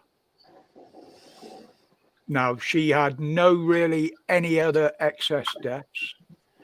And the young lady next door always said, I don't know where all these patients are because we haven't got any. Yeah, it's like a front line, isn't it? I asked him as well. My mate died with diabetes. He's a young guy. But I had to get him repatriated back to Portugal. And when I spoke to Ali, I had to speak to a funeral director from London. And I said, look, mate, I'm not a reporter or anything, and I'm not recording a conversation. Obviously, I'm arranging a death. But I just want to ask you something. I'm not one of these conspiracists or anything like that, but you're pretty much front line. Did you really see much more deaths than normal? You know, he goes, no, we didn't. But he said, the only thing we have seen one range of deaths increase. And then he said, that's children. And that was just after they started Hang doing on, the eviction. herself is dropping in for a word. Oh, hello, Mr. Psycho. Hi guys. I do wages for a living. I did not process a single death through COVID. There you go. You see. So my daughter had no extra funerals. The nurse didn't know where the patients were, and I saw no deaths. But I only saw a apparently, cases. the funeral homes were, the morgues were overflowing. Round here, that was because 2 of the cemeteries had furnaces closed. Yeah. To the Crams. That's what was that. It was the funeral. It was the churches and the Crams that were causing backlogs because of the restrictions and how they had to clean in between. Well, of course, yeah. The backlog was keeping things sterile. Sterilisation. Not the amount of deaths. And do you remember the media around the world was showing like lorries outside because the morgues were overflowing and then China bodies were dropping on the floor? It was fucking hell. Yeah. Sorry about language, Rog. I know, sorry. But all that scaremongering. Yeah. It's just, well, hopefully all this will come out, and I think the government are going to it's all going to get swept under the carpet because look at all the compensation they're going to have to pay out. Yeah, go on, please. My cup's out. Look, you understand the lockdown was an experiment. Oh yeah, we know. It was so easy. It was so easy to scare everyone back inside their front door. It's a test bed. It was a test bed. So now, and this is what all the rest of it is about, because now they realise people saw what went on. People are it's going sheep. to be harder for them. People are sheep. Manipulated. Yeah, people are sheep, and it was so easy to lock down a nation that went to war with Hitler in 1914, went up over the bloody trenches every day, and suddenly it's a case that we're scared of what, a virus? I've had COVID. Yeah, I've never had a jab. I think I have. Yeah, no, I actually physically tested positive for COVID. Yeah. I never got tested, but I'm convinced I had. It was well before lockdowns. You see, Dubai is brilliant. You make the phone call, come and see me. So they come and see you, and they turn around, they do the swab test, and then 24 hours later, you get your certificate. And for 5 weeks, I had COVID, and I couldn't get rid of it, and I needed to work, and I needed to get out. I was going crazy. And then I get this. Now, bear in mind, I never gave my email or my number, and I get this message from Dubai municipality. Thank you for quarantining. Well, the only thing I've given is my telephone number to the company. I've never given my email address, and I got an email saying thank you for. So welcome to the monitored world. But no, COVID was not good, but it wasn't. It wasn't life-threatening. 6 weeks I was bedridden for. 6 weeks. But I have got COPD. I've got rheumatoid arthritis. I just had chemotherapy as an alternative treatment for arthritis, and a few other little Walking Dead me. But my oxygen levels went down to 73. I know, that's not good, is it? I know. For 2 weeks. For 2 weeks, my missus fucking kept ringing at the paramedics, and 73. And then one day, the doctor said to me, "Look, mate, I've just seen you've had it again, didn't you?" I said, "Yeah." He goes, "Look, why aren't you going to hospital?" I said, "I just need oxygen." He goes, "Go to hospital. If you respond to the oxygen, I'll prescribe it. You can come home same day." They tricked me. I got up there. They got me a private room. It's okay. So I was up there for 3 weeks in my own room. Now, while I was up there, I swear to God, this is the truth. Every day, the doctors and nurses come in, 3 or 4 times a day. I'd say to them, "Right, okay, so I've definitely got COVID." "Yeah, you have." "Yeah, which one have I got? What variant?" Yeah. "Oh, we're going to look at the computer." And that went on for 3 weeks, and to this day as well, they still haven't told me. Yet every night at 6 o'clock, the different variants. They knew how many people had died that day. Yeah. And also, this was just about the time when they were sacking all the care home workers that would not have the jab. Oh. Remember that? Every time when My sister's a care worker, a specialist care worker nurse in a particular home, and she had to have all the jabs, right? But now the government are blaming the care system for not doing the job. Yeah. So I asked these doctors and nurses when they came in, when they're on their own, I said, look, I'm not a reporter, blah, blah, blah. My phone, look, my phone switched off.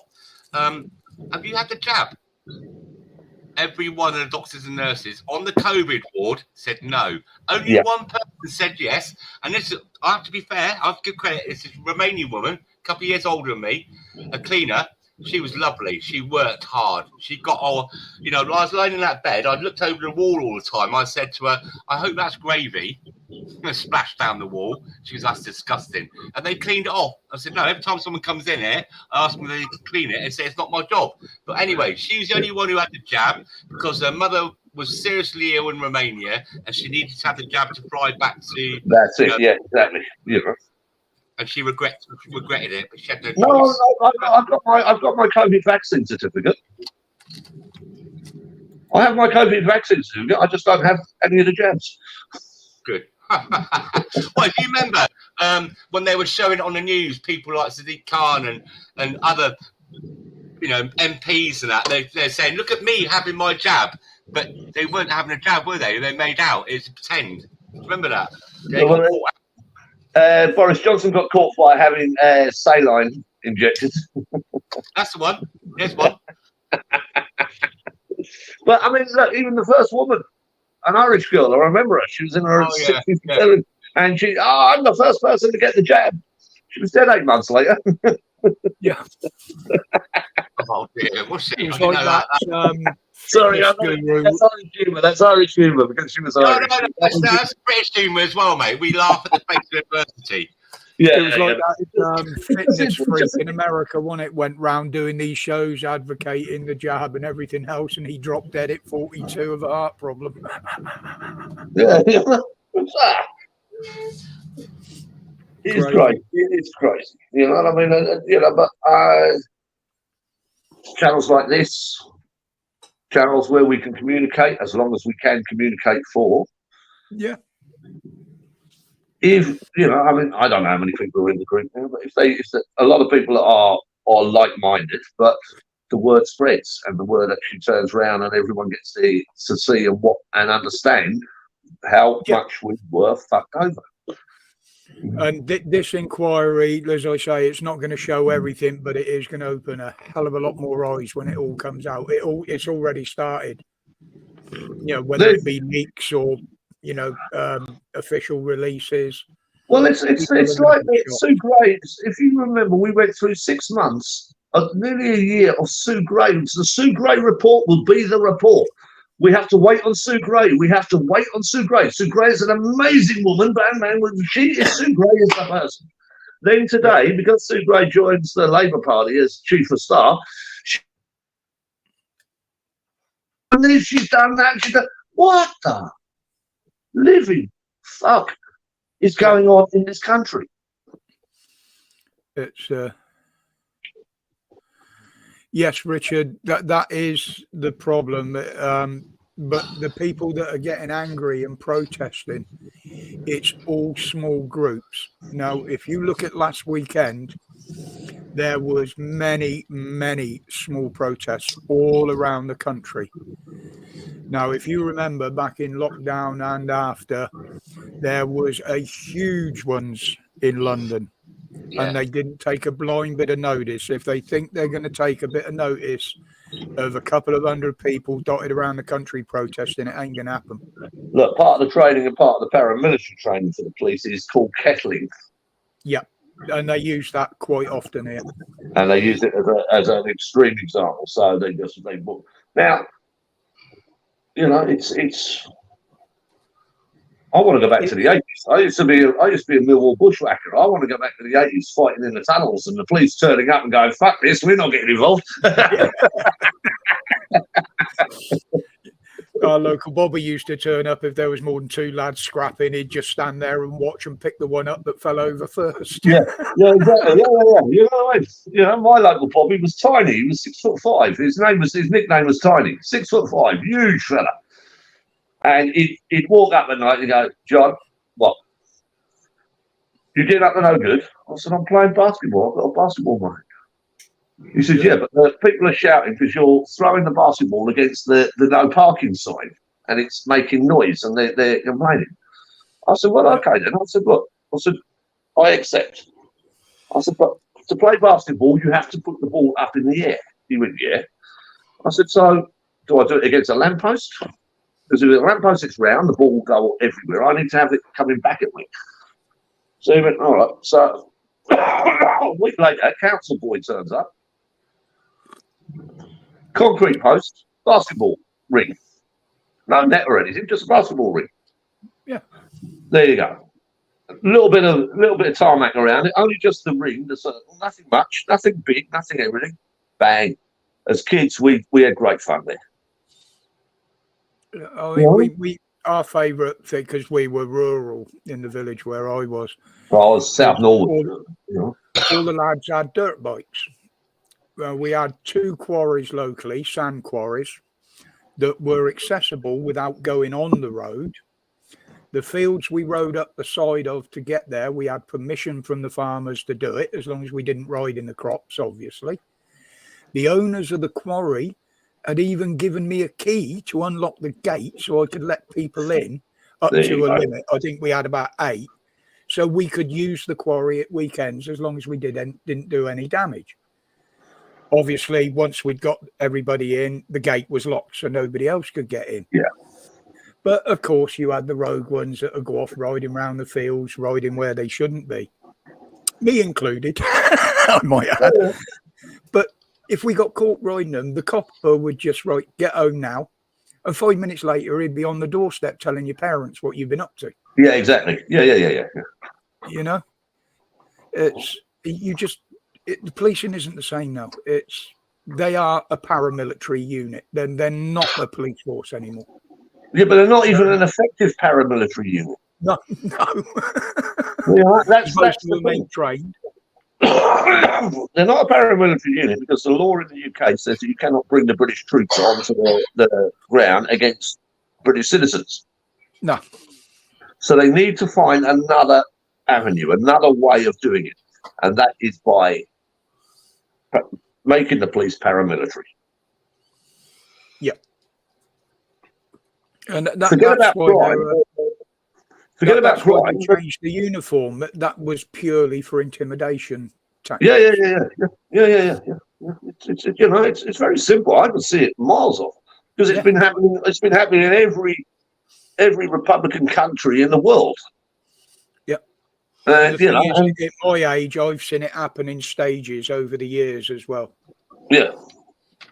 You know. So whilst you cat wants out. Yep. But whilst you're in a situation where you think the police, and this is where I'm not calling you stupid, but it's naive to think that the police are there to solve crime. They're not. They're there for people control. People control. That's better. Sorry about that. Cat needed to go out. No problem. I'm going to get cold now until she comes back in because the fucking window's open. Oh yeah. I've got my window open. I've got my window open and my AC on. Go on, rub it in, you bastard. Go on, rub it in.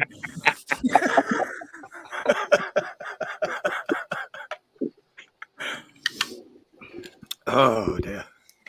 But this is why I like Murph coming in, Simon. He's got the view from halfway around the world on what's happening here as an Englishman, you know. That's why I love things like that. I love to hear other people's views, even if we end up a disagreement, but it's having a debate and understanding others and seeing different points of views. Yeah.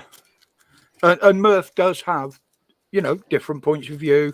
He admits himself he does have a strange sense of humour sometimes, but what he says is there. If you look, it's there. Same as we've all been saying for the last few years, you know. It's just that people haven't looked where people like me, you, a lot of others have actually took the time to look into it rather than just accept it. Something don't sit right with you. You've got to go and, you know, it's like when you go and buy a car from a second-hand dealer and he's got £1,000 sticker on it, and you go in there, oh, you can have it for 500. Well, I haven't looked at it yet. It will said nothing. He goes, oh, go on, have it for a tenner then. You know, you just, hang on a minute. Exactly. This is a bit too good to be true. And now 9 times out of 10 as well, follow the money. There's your answer to a lot of things. Corruption. Well, we did make a killing on the last car that Heather had, her drop top. It was a convertible, and we bought it in the winter time. The screen price was $425, I think it was. We walked away giving him $2,000 for it. And how long did you have it? 2-3 years? But she had it about 3 years. A nurse run out, or a doctor pulled out in front of her when she was going to work one morning, and they wrote it off. And we made an extra grand on the insurance. They gave us $3,000 on it. I actually in a pub one night, being very drunk, bought a Bentley for £700. Huh? A Bentley for £700. Now, it was an old Bentley at that time. And we're talking this back in the 80s. Yeah, we were getting very drunk in one of the old London gangsters bars in the southwest of London, in the southeast of London, and I was talking to a bloke, and we were fucking arguing all night. We're having this, having that, and he turned around. He went, "All right." He went, "Boom." So I took this Bentley.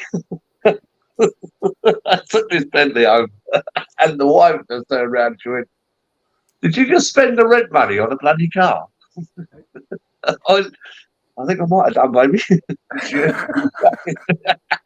In that case. I had a bloody girlfriend down in Newquay. I mean, yeah, she was a bit of a, not a full-on drug addict, but she was an alcoholic and what have you. It turned out she was a horrible woman. And she got into a card game in the pub one night, and she actually won an XJS off one of the hotel. He was quite upfront about it. He went and got the documents and everything, bought the documents in, and she wouldn't accept it. Yeah, it was just about that point where I decided she wasn't right for me. Nothing to do with the cheating, the stealing, and the lying, but the fact that she turned down an free XJS, that didn't sit right whatsoever. Well, he ribbed me about it for years as well. Well, your ex-girlfriend, look, you could have been driving around in the Jag now. I still got it. I said, yeah, you bastard. You get me every time, Roger. You and I'll be gone by 5 o'clock, so I think I'll jump in for a few minutes then. I did say Heather was due to finish at 5 o'clock, and she came down. She said, I don't have a problem with you carrying on. And she's actually got a little computer open behind me. And as I walk past, I notice she is on the stream. Yeah, I've got to go and pick this Friday, innit? I'll go and pick up the homeless food at Marks and Spencer's in 45 minutes. So I've got my kids already. You don't siphon any of that off for your prepping shed, do you? No. But it's just, if there's anything that homeless people and that can't cook, or things, or silly things and that, then it could be like, where's it? Hang on, I've got one here. Hang on. But literally, Honest Murphy, he's a prepper. He's got a. No. I'm not a prepper, but I do have an EDC. I do have a bug out bag. Oh, I have. And everyone should have a bug out bag. It should have enough food for a few days. It should have your medical side in it, everything that you need for your medical side. It should have a couple of t-shirts and a couple of knickers if you need them. And everyone should have an EDC, a bug out bag ready to rock and roll. If you look at Angry Bootneck, he lives in the USA. Yeah. And he is prepping like it's going out of fashion. He's saying you should have 2 years worth of food in your house. You should have this. You should have that. But I actually I work on the EDC process, which is that you should always have your grab bag with you. You get in your car, you bring your bag with you. Go on a train, bring your bag with you, and it's all the essentials that you would need to get so you home. It's like sterilisation powder for water, so you can sterilise the water that you're doing. There's lots of little pumps now that do filters, and you can do, and they're very small. It's only a little backpack. It's nothing major, but it's enough to keep you going. 4 blankets if it gets cold, a beanie, just things like that. It's. Mine's that prepped ready. It's a 75 litre one. Yeah. Well, I mean, I need two Arctic lorries to move out of here. I got enough to World War VII, I think, and that's for family. Yeah, exactly. We have these little. I don't know if you've seen Rod on the other streams. Someone will mention something, and I'll say I got that, and someone will say walnut whip. Hang on a minute, yeah, I've got one of those, and then it'll be something else, and I was and it? Then it was all the Jamaican, the chocolate bar. I even ran a bar of that. Someone tried to catch me out with that one. It's not all the just tins sweets, by the way, of pop that are now obsolete that you were putting up. No, I mean, it's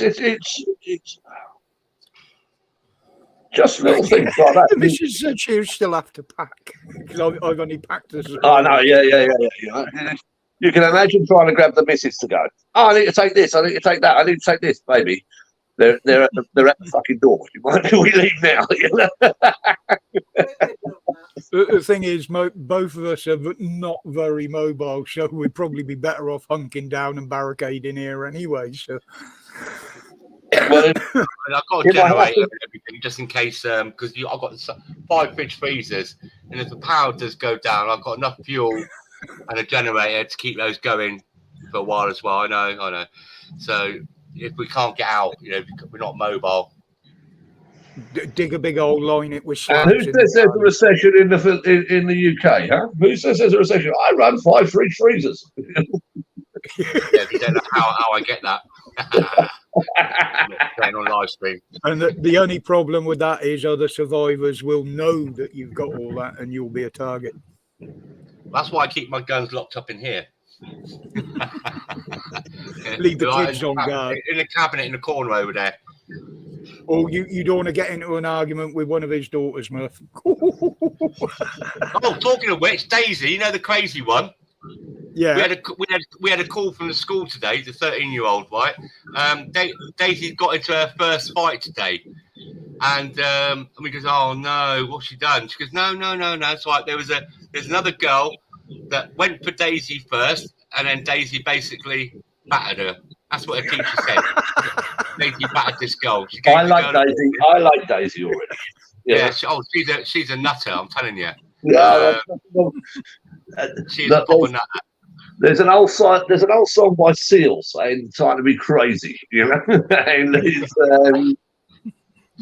And the thing is, the teachers must be a little bit more relaxed now because Daisy's got a few issues, like on the spectrum stuff, and she swears like worse than the little vet, Nigel Martin, Nobby, and he's an ex-squaddy.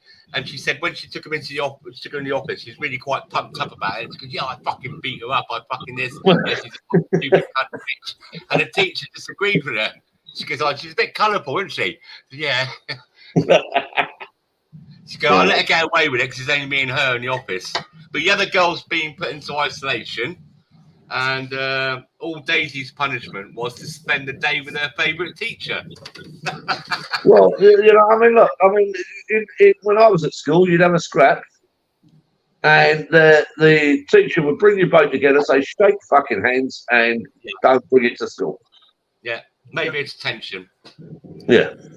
When my old man got called in one afternoon because I'd give a lad a kicking, and he got me and my dad in the headmaster's office. Your son's done this. He's broke this lad's nose. He's knocked a couple of teeth out. And the old man just stood up and said, "Do you know who that lad was, though?" And the headmaster reeled his name off, and the old man just looked him straight in the eye. He said, "Well, that was the school's biggest bully that just got taught the biggest lesson of his fucking life. Now you leave my boy out of it." Yeah. And the headmaster had to back down because we said, look, you can go out and ask anybody, any pupil in this school, who the biggest bully is. But they're not frightened of him now because he's took a battering, and they will tell you. Then he wanted to suspend me, the bastard. I think the worst part about detention was the fucking teachers with their blackboard wipers. They were fucking made out of a wooden block, wasn't it? Like a brick. Oh, I had a trick with them, mate. Get launched at you. My maths teacher was the same one that taught me dad when he was at school. And he told me about it. He said he won't need to know. He won't need to look at you. He will turn round and that board rubber will hit you so fucking hard. He said, but here's the trick. Just as he lets go at it, lift your desk lid up. The board rubber used to hit the desk. The room used to fill up with a bloody great cloud of white chalk dust. And we had to get everybody outside for 10 minutes before it cleared. With the old inkwells, the old inkwell desks. Do you remember those? Yeah, that was the ones we had with the lift lid. We had those at school as well. Yep. So I'm waiting for the comments in the chat about. Well, that was the thing, because the school I went to, it was originally my dad's school when it was just a smaller one, not a comprehensive. So most of the old teachers there knew my dad. And they knew I'd be prepared. But it was, it used to be I mean, I used to fuck around in class, and every teacher-parent meeting, they couldn't understand how I passed exams and tests because I never did any work in school. I said, just because I'm not working doesn't mean to say I'm not paying attention and learning, you know? My English teacher turned around to me once and he said, you're never going to amount to anything. I said, what do you mean? He said, well, you're always fucking around in class. I said, you know, which school child brings the Times to class every day and starts reading out the Forex indexes? I said, me. He said, well, why don't you pay attention in class? I said, what were my grades last year? He said, you came second. I said, all right, I'll come first this year then. Hey, the missus has just realised she's got a spanner in here and she's going to find out how it works. So I don't know what's been going on. Who? My missus. Oh. She forgot she was a lovely lady. Good lady. Carnage. No capitals.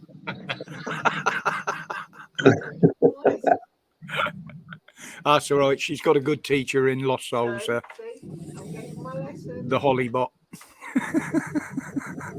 It's going to be more than 80,000, Jason. It's probably that last year, but you know, with all the ones that got away and tunnel and scam Cheryl, marriages. good evening, sweetheart. All the way from America. Oh, Cheryl. Wow. Hi, Cheryl. Yeah, she's Good to see just you. popped into the chat. Wow. North Illinois, if I remember rightly. USA in the house. Yep. Which part of USA? North. I think she's North Illinois. Is it Oh, Illinois? Problem. But then, No, Alabama. North Alabama. Alabama? Oh, Yeah, welcome, Alabama. welcome. Washington State. There you go. If you get a few Americans over here, you know, they miss being home. Sorry, No, mate. don't upset her. She's only just come in. They were the ones that turned around and had the tea party. We didn't ask to leave. No, Cheryl's got a very good sense of humour. It's like oh God, what's her name? Her accent is where Mary Burney when she Very good. got a real old southern drawl. Like they Oh, were teaching no, I her how love to that. cook chicken the other night.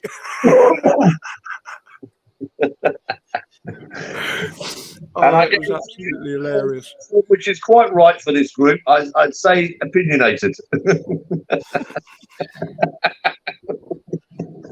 Yeah, but if you notice, no arguments, nobody. Yeah, No, one or no, two no. got a bit No. silly in the chat, but they've been told, you know, that's all fine, and that's how I like to keep it. like I've said all along, we used to have a tradition of going to the pub. We all have different views. We all have different values, but we are united in one or two different things. Goals. And that's Our that. environment. Our Yeah. culture and our environment. That's Yes, one of the things exactly. we're not in. Exactly, and there's nothing wrong in that. But apparently, we're far right. Oh yeah, Far right. absolutely. Right or left? Taylor asked that. Which side do I dress on? I said, which side? I'd lucky if I reached the seam in the middle, mate. But it's like I'm just rejecting anyone who says to me you're far right, and I just go, nah. No, so, far right is me sending you to a gas chamber, motherfucker. Yeah, that's far right. Yeah. But the thing is, it's, as you know, Murph, when you do reports like I do, when you're actually doing that report, yes, I do put my opinions in, but I will also, if there's a case from both sides, put both sides in so other people can make their mind up. You know what I mean? I got to be on the fence in that respect, although I have my opinions on things. But I like inviting the detractors in. I like turning around and saying, okay, come on, you tell me what you're different. Tell me what your views are. Tell me what you're educated. Tell me how you're about. I like the argument because I have to change the argument. It's, I've got things wrong in the past, and I've held my hands up and done another video to retract what I said. Show me one person who hasn't. Yeah, exactly. Yeah. Exactly. It's not about that. It's about the lessons that we learn. And if you make a mistake and you learn from your lesson, yeah. If something burns you, you don't go back and touch it a second time. Exactly. You know what I mean? Yeah. And that's the thing. And it is a case that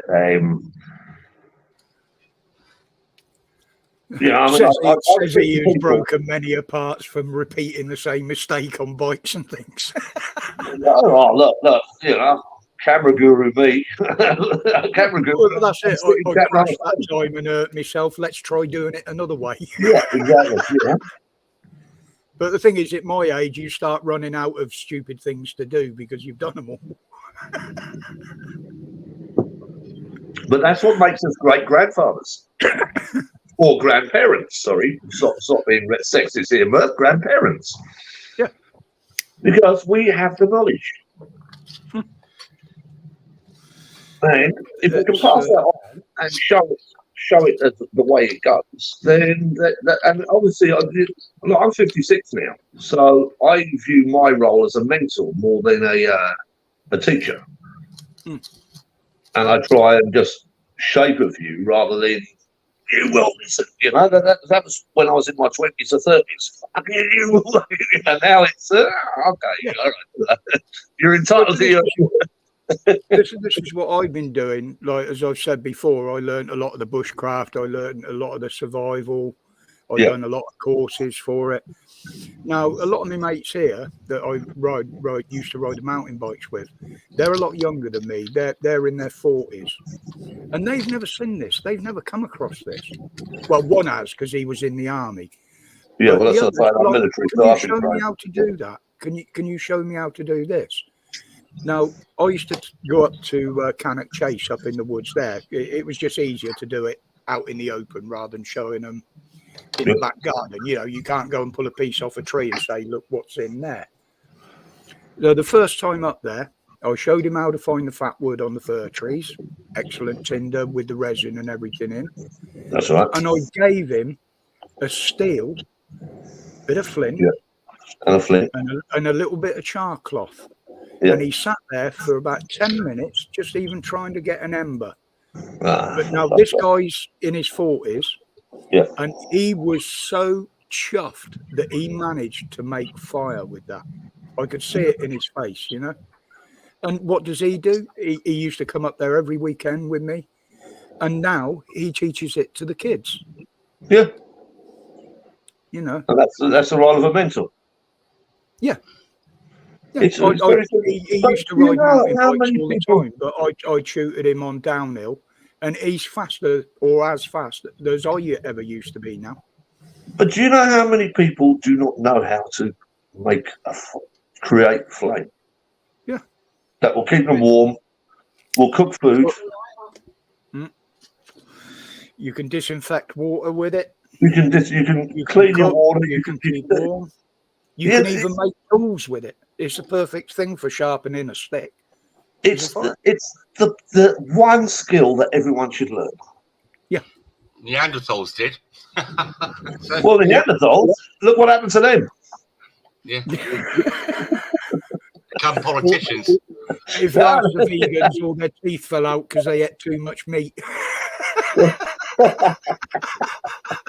The bisons were good meat. Stop doubting about the bisons. They were good meat. Yeah, I mean, look at cave paintings. You don't see the bastards on there picking lettuces. No, they're throwing big sticks and stones at animals. Didn't need fucking tomatoes, I can tell you that.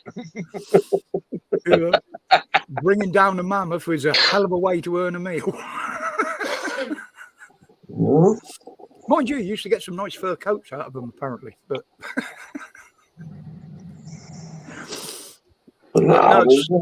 it's skills like that. Except, I mean, they do still teach it in the army and the forces. Obviously, they have to survival. But most civvies wouldn't even think about, okay, the power's going to go out. We've got no internet, no electric. How are we going to have some light and eat food? And they wouldn't have a clue unless they got a lighter or a box of matches next to them. I mean, I've done it before. I actually did a video of it. I can't remember whether I posted it. I went round the house. I went through the living room and the kitchen, and I found items, just everyday items, lying around in the house that I could start fires with. Yep. And there's nothing special to it. All you need is the knowledge of how. It's, you see them rubbing two sticks together in these programs. Couple of minutes, they've started a fire. That can take up to an hour doing it that way. In the UK, it'll take up to 2 hours with it because all the wood is sapped and it's all full of water and it's done. So you've got no chance of that. So you need to figure out another way of doing it. Now, I've done it myself. I've gone through 3 or 4 bits of wood and half a dozen drills before I've even got an ember. Yeah, exactly. You know what I mean? So it's learning that. But you see, the modern nature of people is to, it doesn't work. Throw a tantrum or walk off. Yeah. Right? And the biggest survival anybody have is this. That is the biggest survival tool. Your brain. And do you know what that knowledge is? Patience. Yep. It takes you 50 years to learn the patience to just, right, okay, I know why it didn't work. Now I'm going to go again. Yep. Exactly. We are amazing human beings. We're fucking amazing. We can do anything. I mean, Simon said he's got problems. He's got this, that. And the only thing that's missing is the patience. Yep. The patience to say, right, I fucked it up. Let's try again. Right? If you look at a child when they're 2 or 3 and they fall over, what they do is they get up, they stand up, brush themselves off, and go again. And over our life, we get that drilled out of us. We get hit by taxes, we get hit by work routines, we get hit by this, we get hit by that, we get hit by that. And we forgot about when we fall over, brush ourselves off and carry on. Yeah. I don't know why. And a lot of kids, I think it's the tech age, that they're just not interested in that sort of thing. I mean, yeah, you might see the odd 1 or 2 out on the street kicking a football around, but you used to see bloody hundreds of them years ago. They felt safe out there. They could go out and play and walk back in the evening without being harassed and molested and shit like that. And the kids just can't do that safely nowadays either. Even if they were interested. The problem being, if you look at Shimano Beam and all the rest of the crews that are all in problems at the moment, is that they were groomed. When these phones came out, I used to allow my kids to use the phone to Google about a subject that they were doing for homework. Yeah. I never considered the fact that people would be going and using this phone to go, or computer to go and think about a way to harm the Western world. Yep. And I had to learn a lesson on that. And I had to learn a lesson that obviously lots of people died. If you look at the Iraq war, if you look at Afghanistan, if you look at everywhere else, I had to learn a lesson on that. So why do I have a teaching class where I teach Afghan women how to speak English? It's because the lesson has been learned. Yeah. It has to change. The narrative has to change, and it does not have to be controlled by the media, which is owned by 4 people in the world. The richest people in the world, there are only 5, and they control the whole narrative. If you want to research BlackRock, Yeah. They're the ones rebuilding Ukraine. They're the ones doing the weapons. if you want to, You did a video on that. yeah. Who owns BOAC? BlackRock. Yeah. Who is the presidential advisor to Biden? BlackRock. Yeah. Right, and BlackRock is small. If you remember, Roger, I put a post on Facebook a few days ago where links BlackRock and all the companies that surround it and all the other ones. Yeah. And they're all, Yeah. it's all part and parcel of the same thing. Yep. Exactly. I used to work for Exactly. BlackRock. I actually did work for BlackRock in Dublin. Actually, I know BlackRock in Dublin because there's a big saltwater swimming pool there. No, the company, Yeah. BlackRock Group.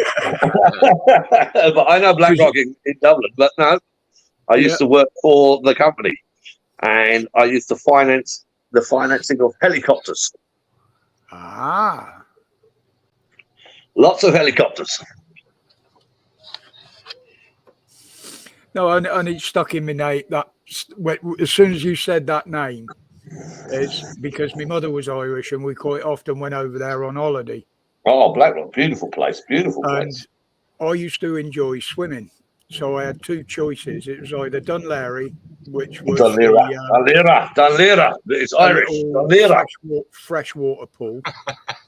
But BlackRock had Olympic height diving boards, but it was into green salt water because the tide came in.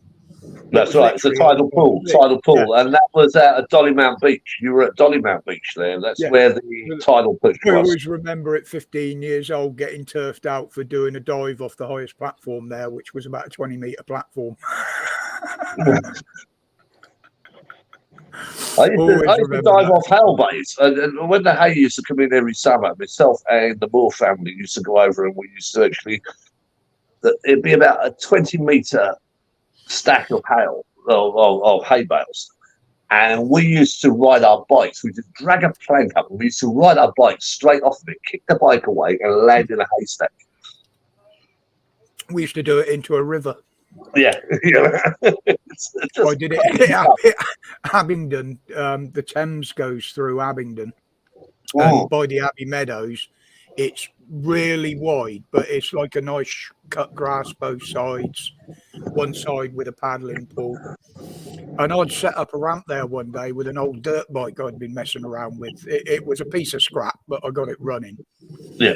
And I'd egg the boys on, look, we'll sneak it down there. I'm going to jump the river.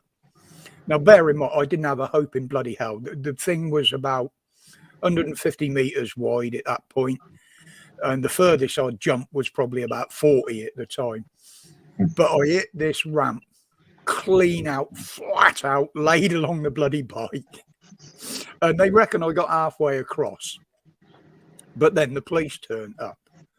Oh, you could have endangered life over there if you'd have made it. I said, are you kidding, mate? I had no chance of getting over there.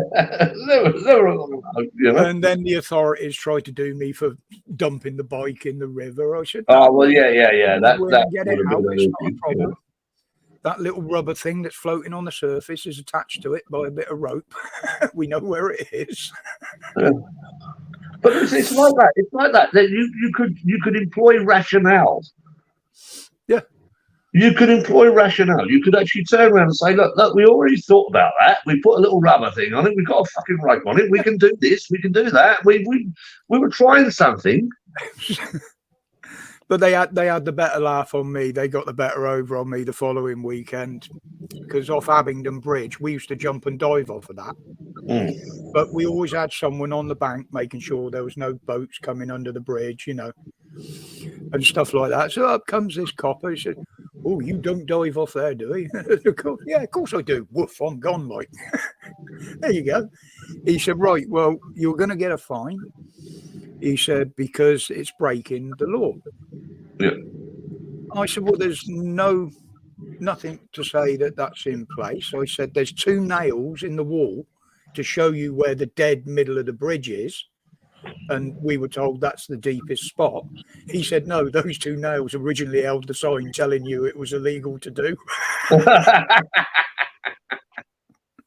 And they gave me back then. It was a big fine, £5. You know, that put the kibosh. So all we did was move up the river half a mile and was doing it off the top of a bloody Great Iron Railway bridge. Well, I used to take the kids down to Henley because I lived in Farnham. We used to take them down to Henley and down by the river, by the weir. And yeah, I bought the kids a inflatable boat.